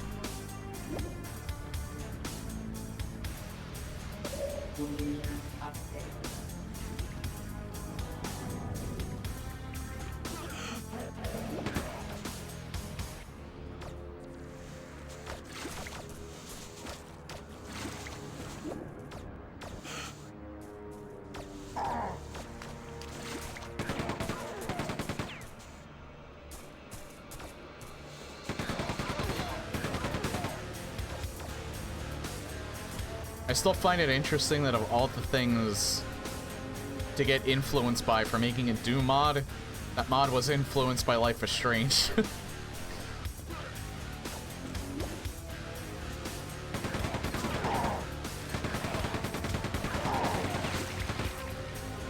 We need a Doom 3 mod that turns it into something that isn't garbage. Hey, you can have that opinion, that's fine. Your opinion is wrong, but you can have it. I'm joking, by the way.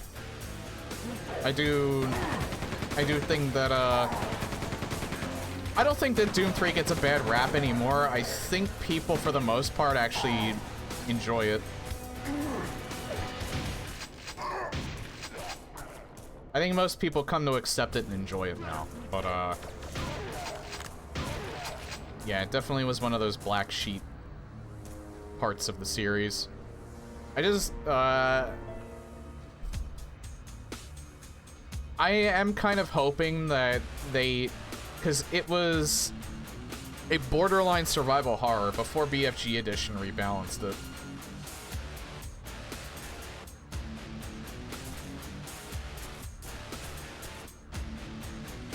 I'm hoping they do one of two things. Either they turn Quake into something like that, with like a new chapter in the series and go back to the horror aspect of the first Quake and turn it into more of like a survival horror game and bring back the cosmic horror elements. And you know, they could still keep the action in there because Resident Evil 7 and 8 were both kind of, well, 8 was more action oriented, but they still did like the horror aspect really well, so they could definitely pull off something like that. I kind of wish that they would do a spin-off of Doom where they bring back the guy from OG Doom 3 and they go into a survival horror aspect that way, because it's been established that Doom 3 is canon, but it's kind of like in its own separate like universe.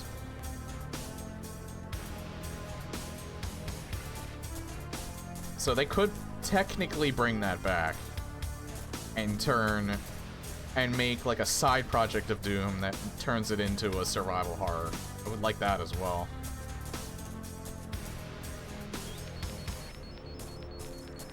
Next Quake game should be an ultra streamlined Doom Eternal in terms of gameplay, with Shub-Niggurath revealed to be commanding the Strahd from another realm.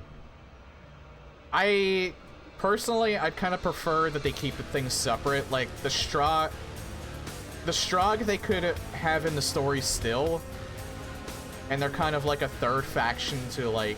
So you have your, like, conventional enemies, which is the Strahd, and then you have...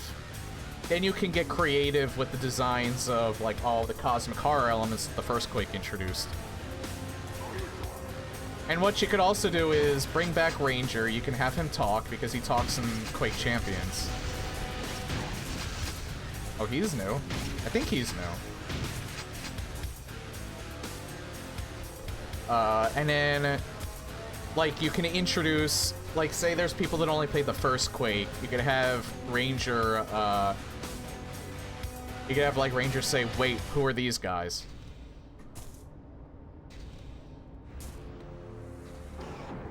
Although, I don't know, I haven't played Quake 4 yet, so I don't know. I'm guessing Quake 4 is still the Strahd.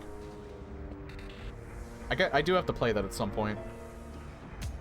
Introduction of the Flood in Halo CE, where the love have a surprise reveal. So, yeah, that would be perfect. That's actually a really good idea. I didn't actually think of that. Cause yeah, the introduction of the Flood and like Halo Combat Evolved, that was like perfect how they did that. And the Flood is basically that cosmic horror element of Halo, which I definitely feel like I want to do a serious playthrough of that, like a legit one, and not the, because I did I did a like surprise like playthrough of Halo on the Master Chief Collection, but it was actually Cursed Halo. I actually want to do like a legit playthrough, stream a legit playthrough of the series, because I still haven't finished Reach, and I haven't even touched 4. I played through the first 3 games though on my own time though. Again, anyway, because I like the Halo series in terms of the games. I never really got into the lore too much. So I wouldn't necessarily say I was a Halo super fan, but I do really enjoy Halo. I like Infinite. I thought the single player for Infinite was actually pretty good.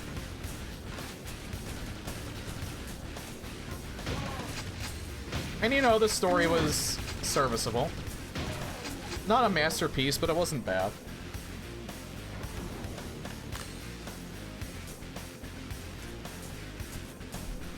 And making it kind of like an open world shooter wasn't bad either. I think overall Halo Infinite was a good game. Multiplayer is okay now. Multiplayer left a lot to be desired at launch, and its monetization is all over the place. But the modes that it has is still pretty fun. Like, Firefight's really fun. They do have Halo 3 Refueled, which is a lot of fun to do, but people still play Master Chief Collection online, so if you really want the true Halo 3 experience, you could probably just play Master Chief Collection and get a better result. But I like the idea of it.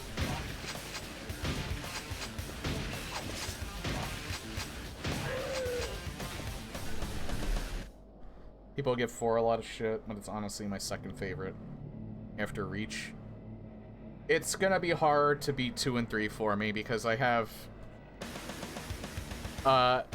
2 and 3 were released around the time that I was in college, and I played a fuck ton of that, the multiplayer with my friends, both of those games. So I have a lot of personal memories of just having a ton of fun with my college buddies. For 2 and 3 in particular. And I did, not Reach, ODST. I mean, I did co-op campaigns with 2 and 3, but I also did I did a solo run of ODST when it first came out, and then I did co-op with a friend of mine, and that was also a lot of fun too, so I have a lot of memories attached to those. So me personally, I don't think anything could beat 2 and 3. That experience that I had.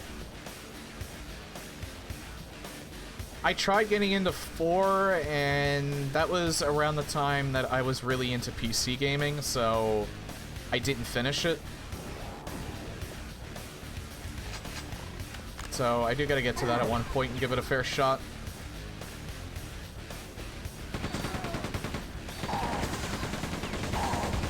Oh wait, there's... Okay, I'm using this now.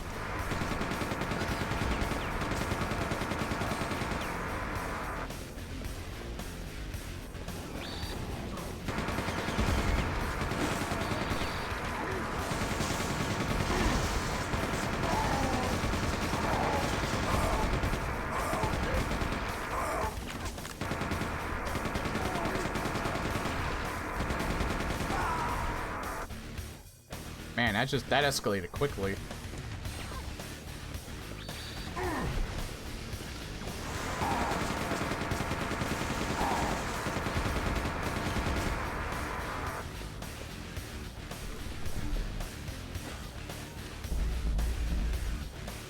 Am actually reloading that because...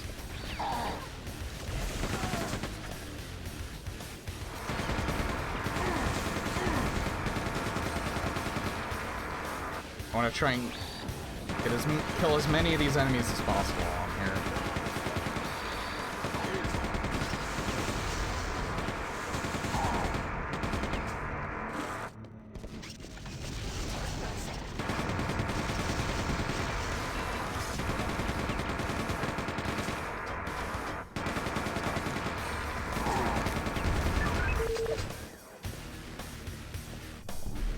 There we go. That was a good run. When I was growing up, Reach and 4 were brand new. Yeah, I definitely understand that.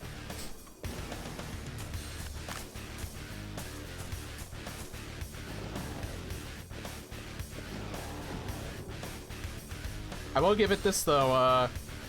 Halo Infinite, when I first played that, I hadn't played a new Halo since 4. And again, I never finished that because I never really got attached to it. That was the first time I think I ever got emotional like that on stream. I don't know, when I heard the music and I saw the title after I played like the intro part, like I think it was just like a sudden wave of like nostalgia and happiness. Like, I'm playing a good Halo game again. And again, I wasn't disappointed. I actually really enjoyed it. Some people didn't take to it very well. And I guess I could understand that, because open world games are not everyone's cup of tea. A good open world game, I think that Infinite is a good open world game. I'm not sure if I would call it great. But yeah, I'd definitely say it would be good.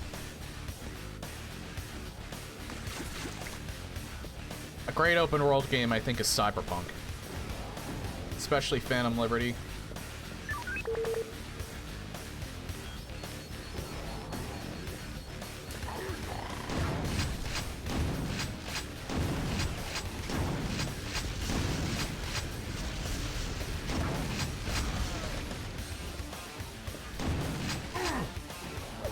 Yeah, like I said, even when I played it during 1.3, there was definitely elements of a great game there. And if they had more time... I won't repeat everything I said about that, because I said a whole bunch about it earlier. But yeah, if they only had more time to fine-tune and polish everything...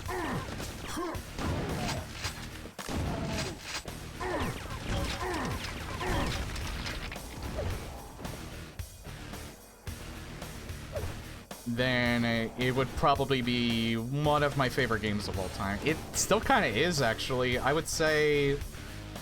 I mean, I did 3 fucking playthroughs of Cyberpunk, and I still enjoyed it. Holy shit.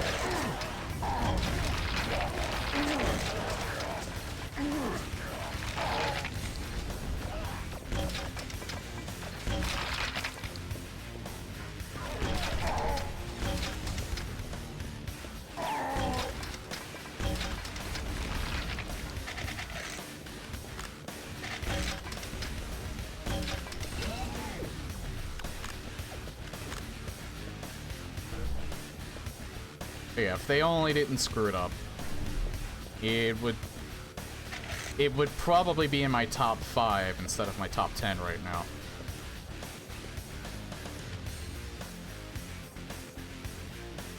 Yeah, I know. It seems like every time they have, because I keep up with their...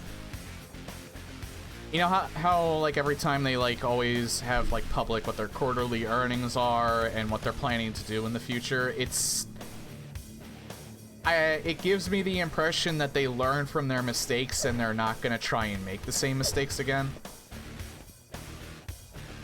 Which is good. I very much like what I'm hearing whenever I read that stuff.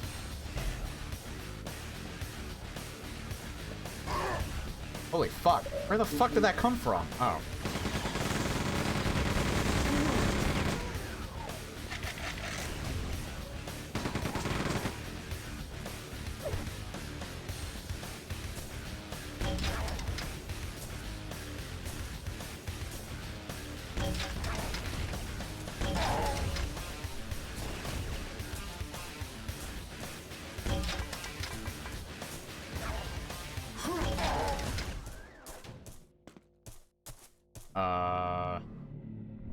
Yeah, use this now.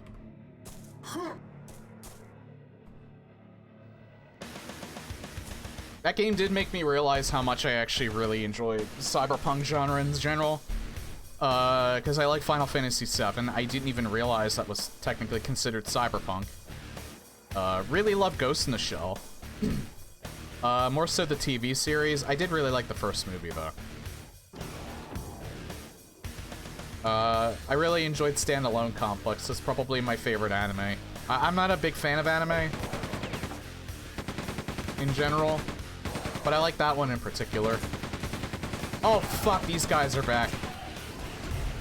At least they drop adrenaline this time. I don't know if they did before. There's another one? Oh, stop it. Stop it. Oh, fuck. I'm gonna hate this. I'm gonna hate this so much. I'm gonna hate this so fucking much. Oh my god, I hate those medical commanders so much. Did they really have to put them in this? They're the whole reason why Ground Zero is my least favorite.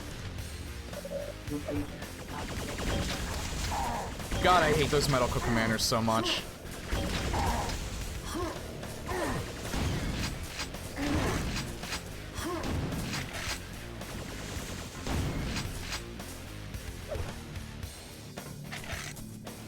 Alright, now I'm gonna be really, really scummy with my saving.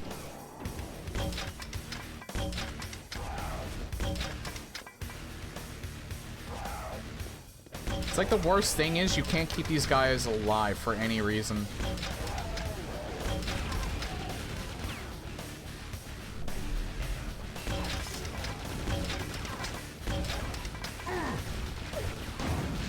Because they don't just resurrect enemies, they also summon them.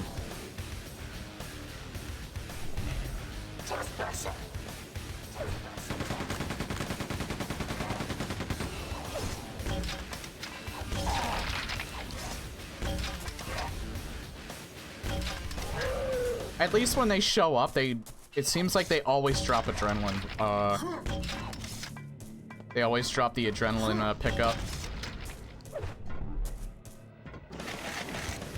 So that at least helps somewhat.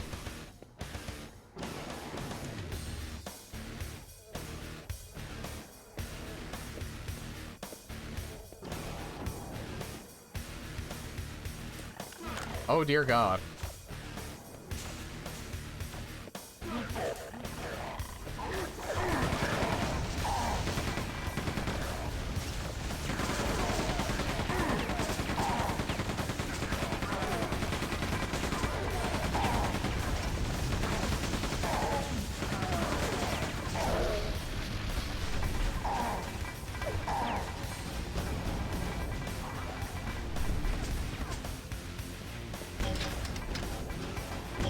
Did I just pick, like, the hardest level to start out on? Like, holy shit.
I feel like this might be the end of the level. Maybe I just need to bum rush it.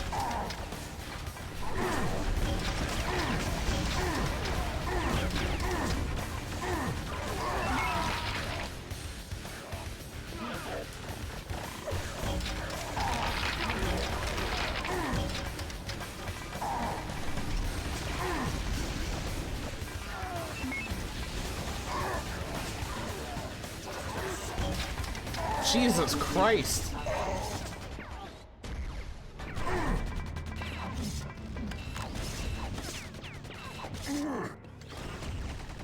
Let's see if I can get them to infight at least.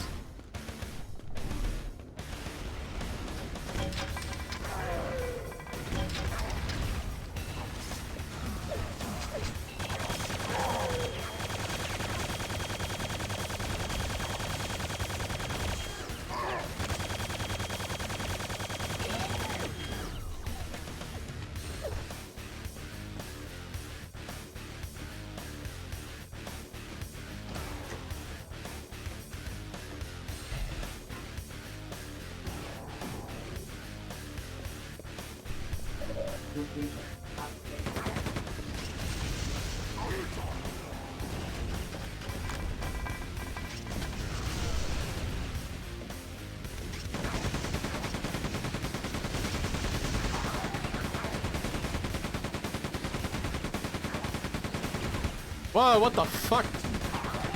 Hold on. I think my mouse was on for too long.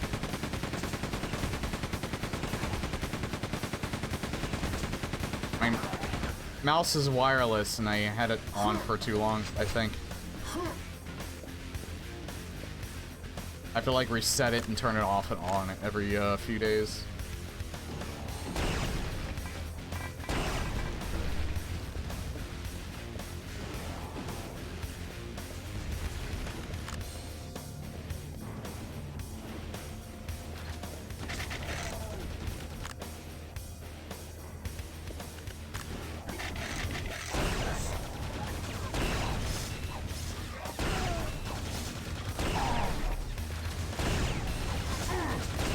Oh dear God.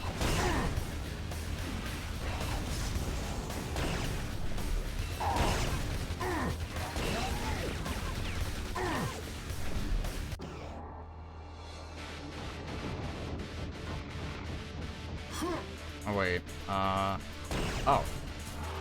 That is a big one.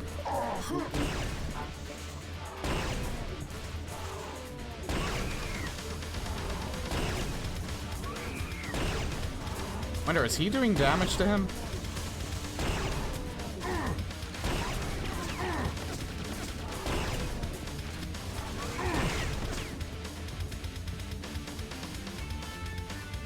Oh hey, I think we can just wait for a little bit.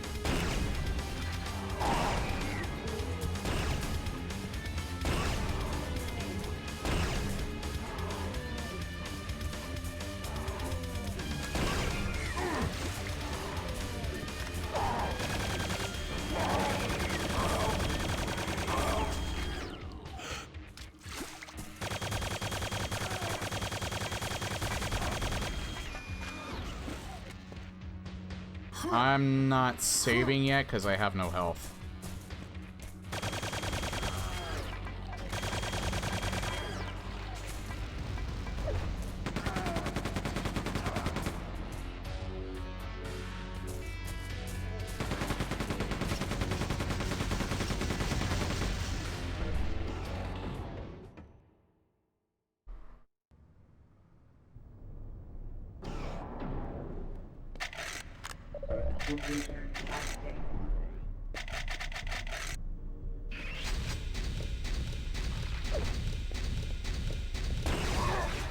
I have never seen these guys before. What the fuck? Oh no, wait, no, I have seen those guys.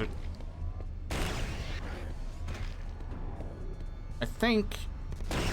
Oh, I think they were in the one campaign. That's right. Not Ground Zero, the one before that. I forget the name of it now.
Yeah, I'm definitely glad I saved this for last.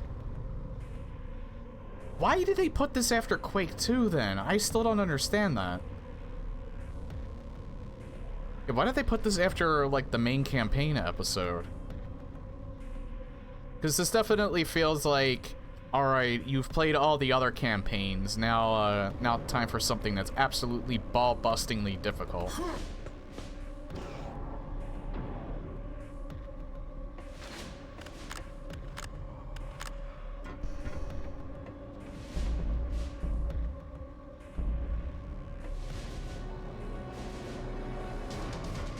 And combines all of the elements from all of the other, episodes.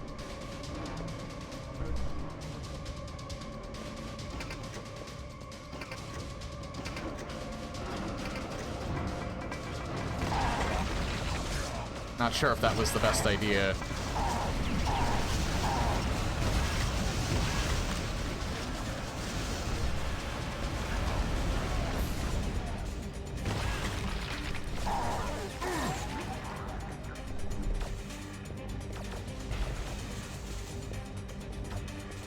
Very least, I'm hoping they just infight.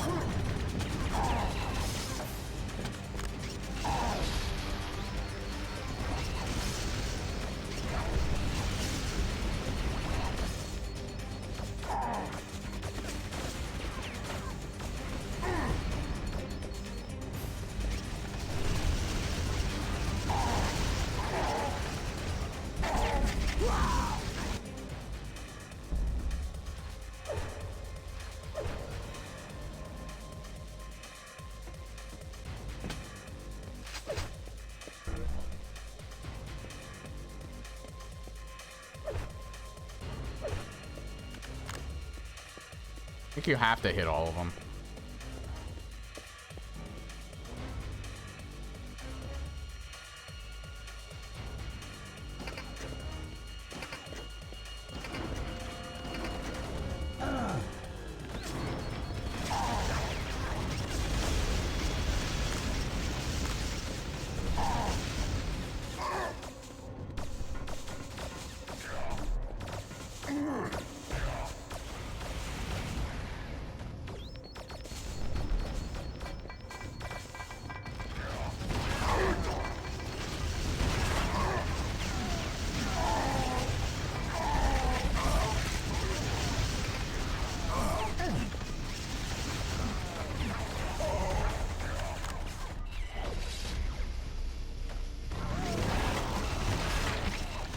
I see. I think I was supposed to pick that up sooner.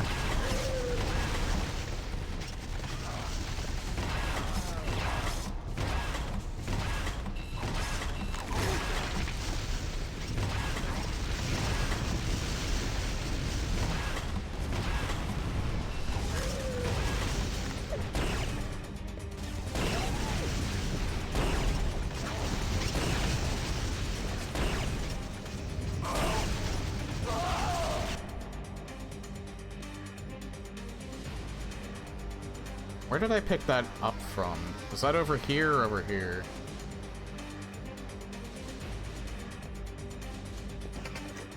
I think it was in this direction.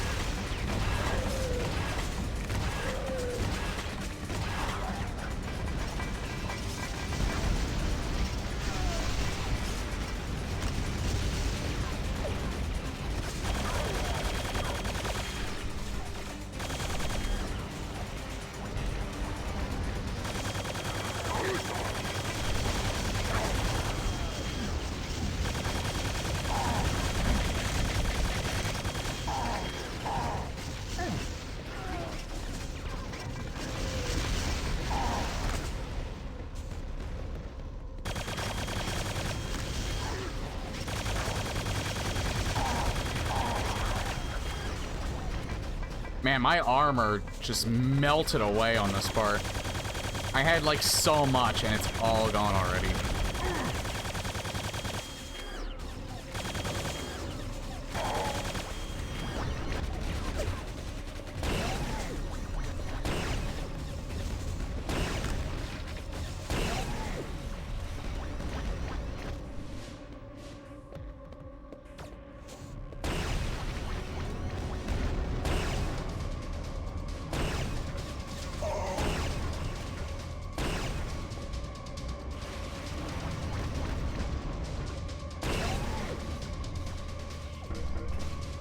I think I can save at this point because I think a lot of the enemies are dead. I at least have safe spots I can be in it. And then in one fell swoop, I just immediately get bodied. Because these guys suck.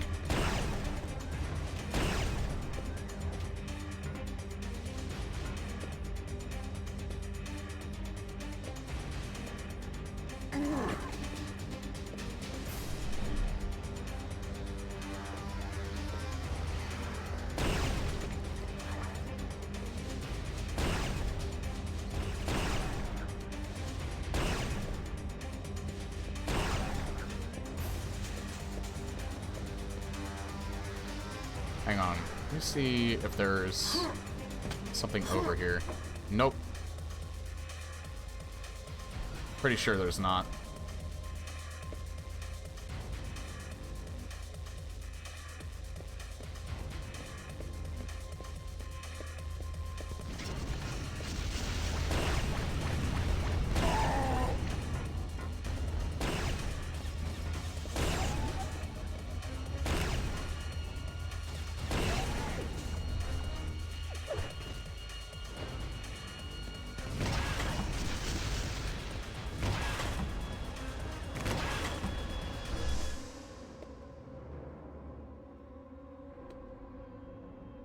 Chill and scroll through Twitter when you're not playing the game. I mean, it explains why they're so angry and evil.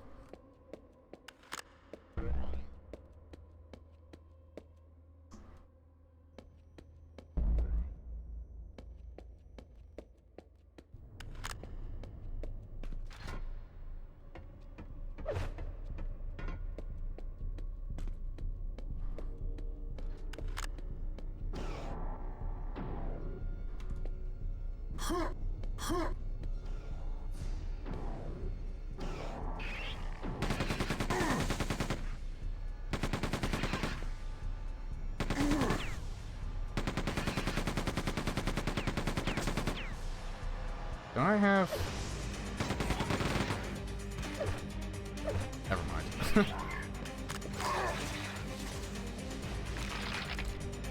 I hate those things so much.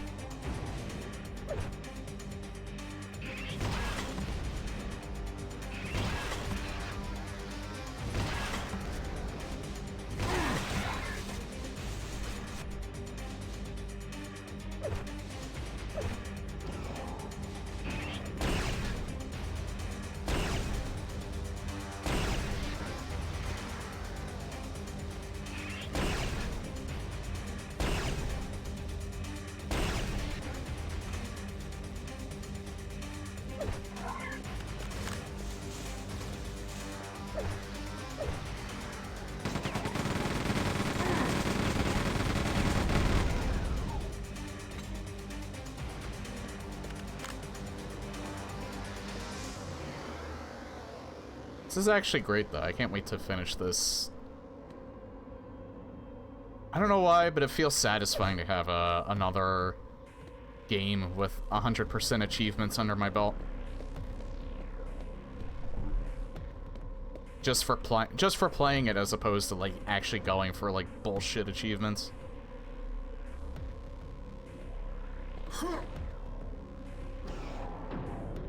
I don't typically take too much stock in achievements, but I never 100%ed a game until I got to Doom 64. Night Dive doesn't really go crazy with when it comes to putting achievements in their games, I've noticed.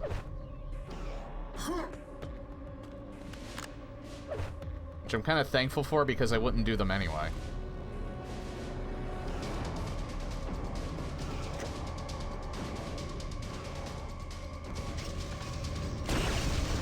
Nice shooting, Tex.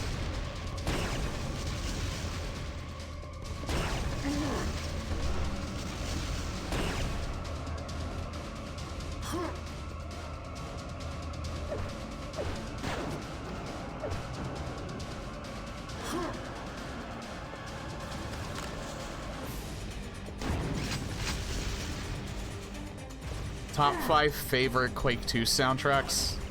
There's more than 5?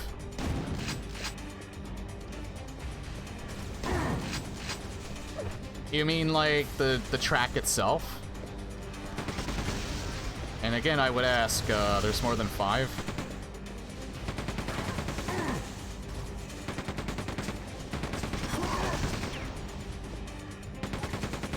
I hate this part.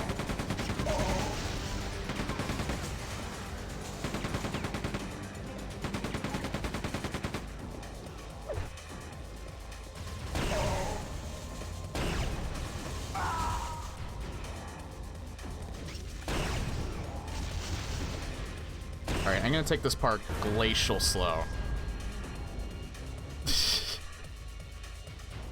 That should be louder. But thank you, Zephyr, for the gifted subs. I appreciate it. That was unexpected.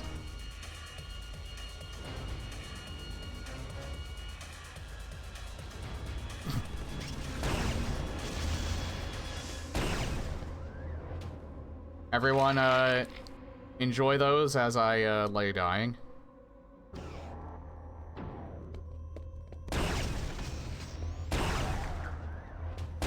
That death was on the house.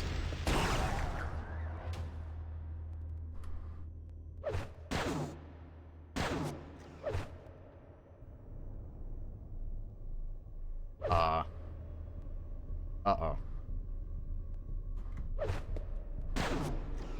Oh, good. I thought I somehow soft-locked myself.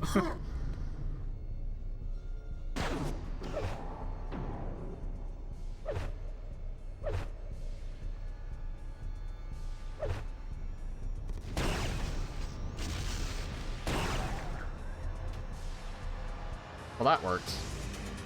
Is there... Nah, I don't see anything up there at all.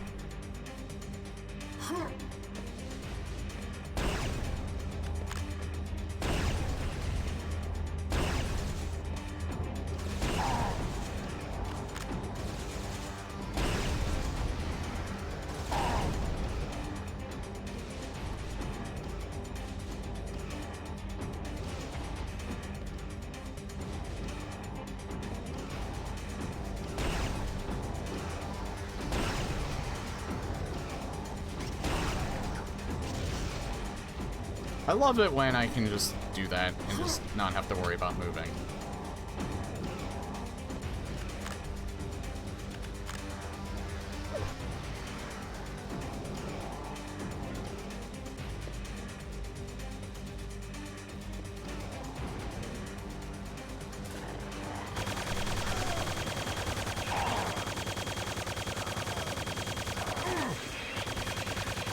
Scared the shit out of me, Jesus.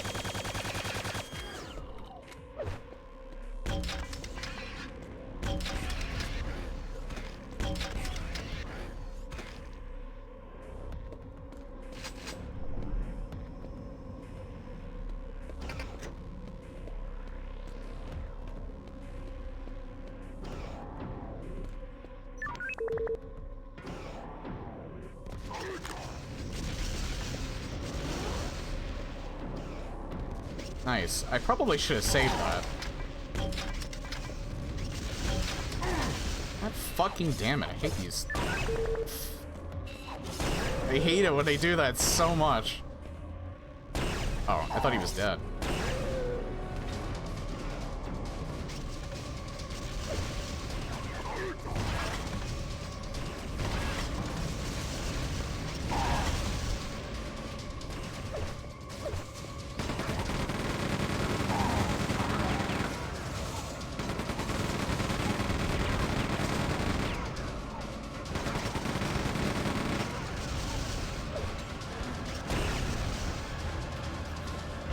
Yeah, this is without a doubt the most action-oriented campaign in this collection, and it just happens to also be the newest one.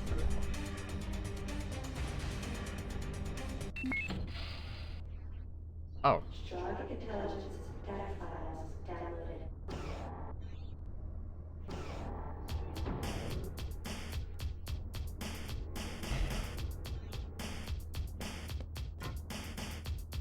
I may actually be almost done with this campaign.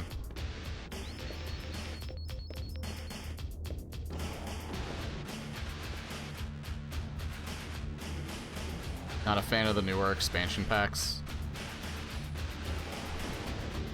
Well, I haven't hit like a really excruciatingly bad section so far. I mean, I'm still enjoying myself.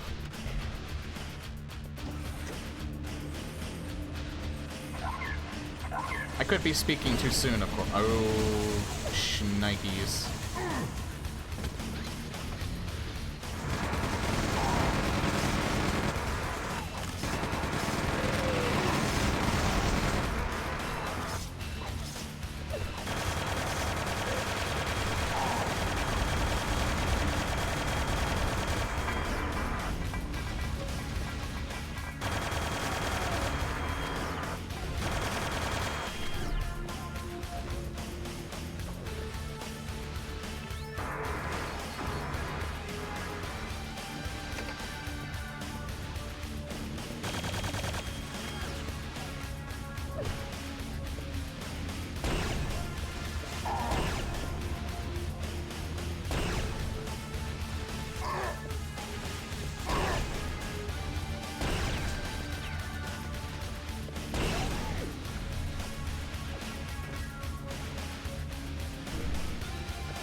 Oh, I do have to go back down.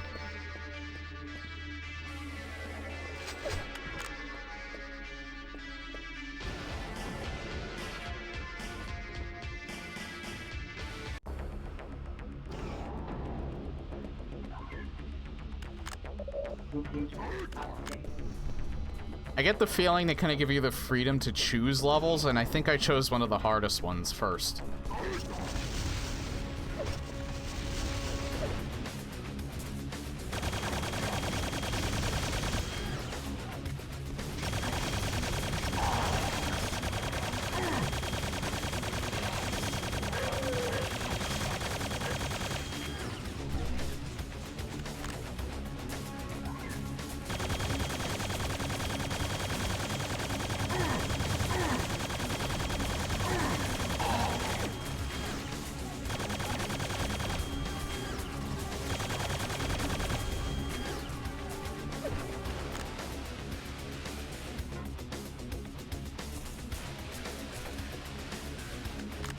This is one of the easier ones, then God help us.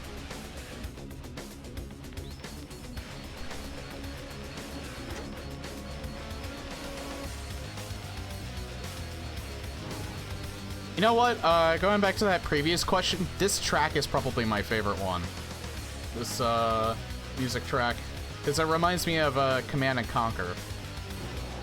The fuck is going on with the...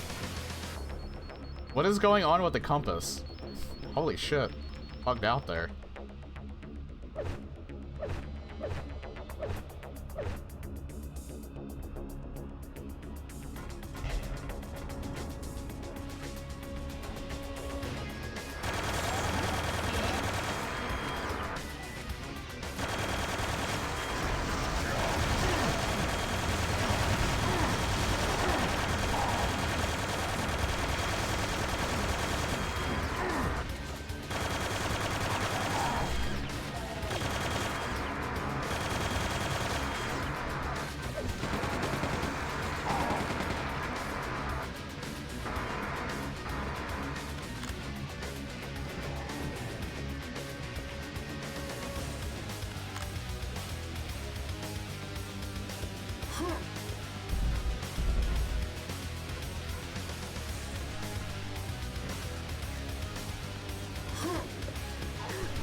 I can get a little cheesy here.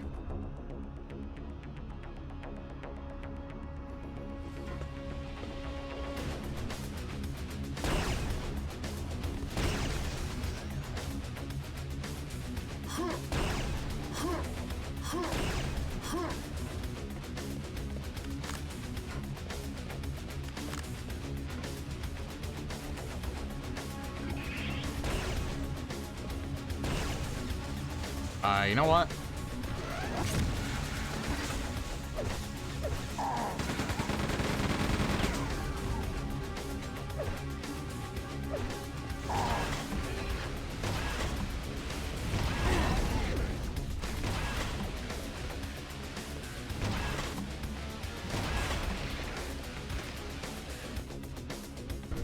Oh yeah, I can do this now. 'Cause I'm not playing Quake 264.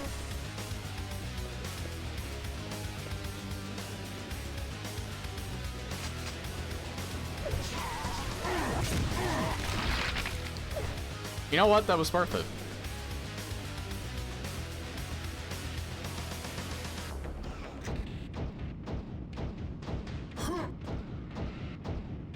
Oh.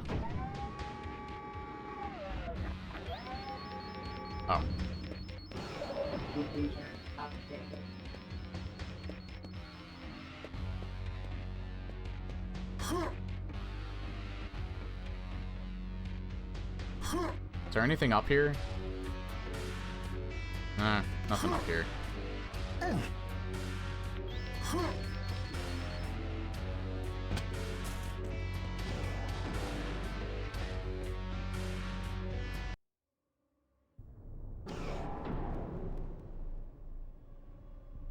Computer updated.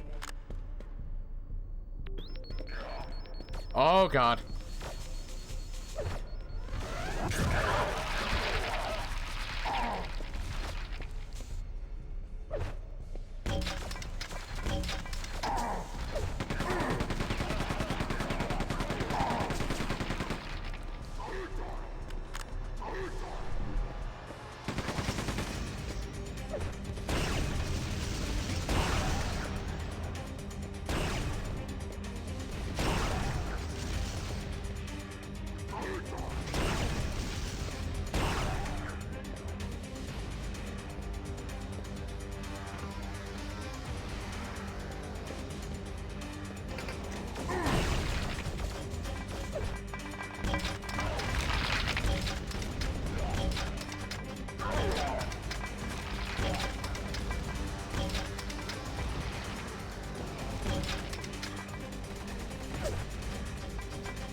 Ah, good. He's dead.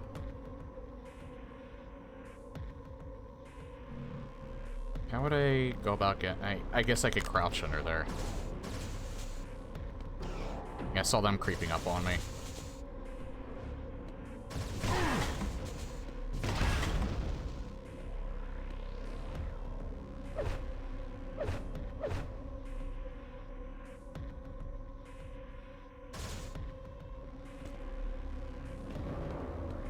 You come down here?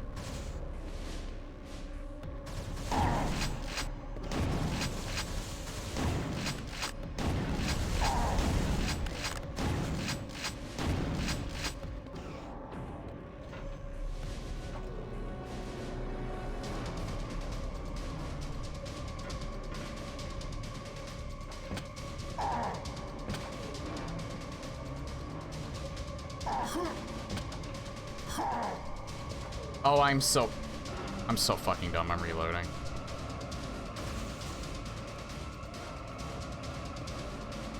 I just realized I can get up that way.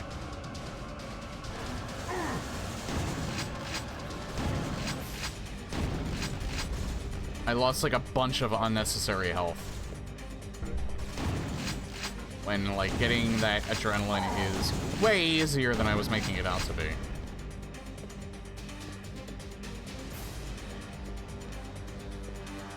Will you come down here, you little shit? There. Jesus Christ.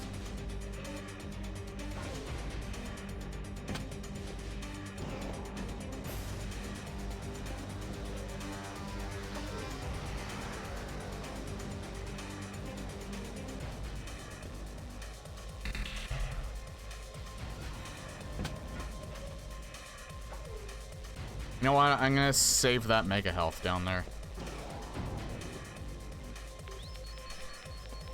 I had a feeling that wasn't where it was supposed to go.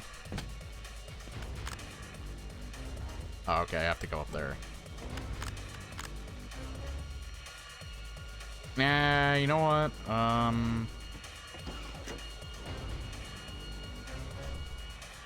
Pick it up once this comes down. Oh god. Alright, another boss. He got stuck. Is that supposed to happen? I don't think he was supposed to get on top of that. He was taking a ride on these guys,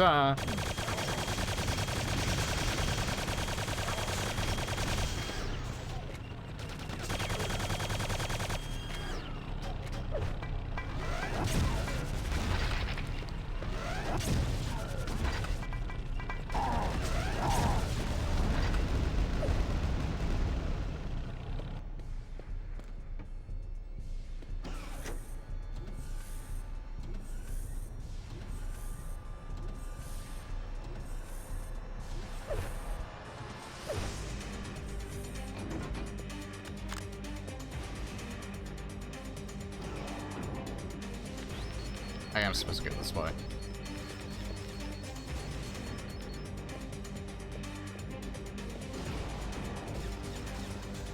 Oh.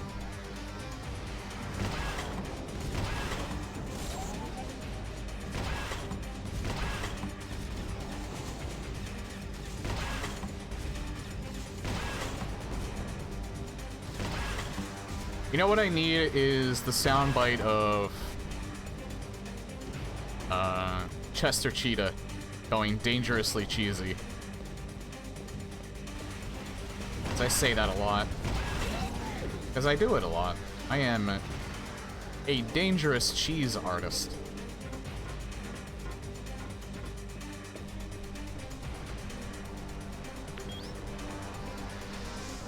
Oh. Communication covenant established.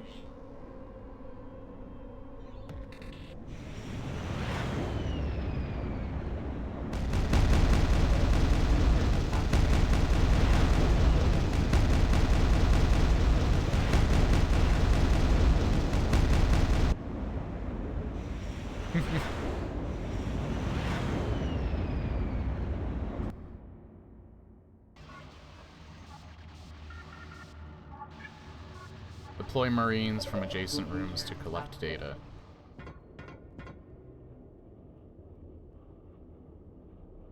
Collect all data to open a portal to the Strogmaker. Alright, so... yeah, the one that's glowing red is the one that I already did. Yeah, and you can't go back there, alright. So that's how you keep track. This is a kind of like a neat concept. I think probably this would be a good moment to, like, stop, because, I only have, like, about 10 minutes left in the stream. I wouldn't be able to get far on this level anyway, so maybe I should start fresh.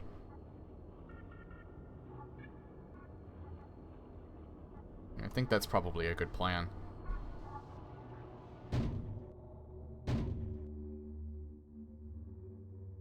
Yeah, so the only thing that I don't like now is just the fact that they brought back those medical commanders. Just because I hate them. I hate them with every fiber of my being.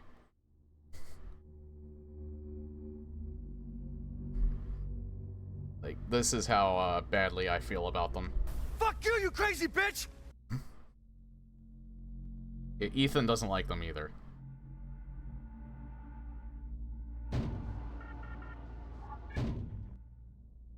Yeah, that's saved, right? Yeah.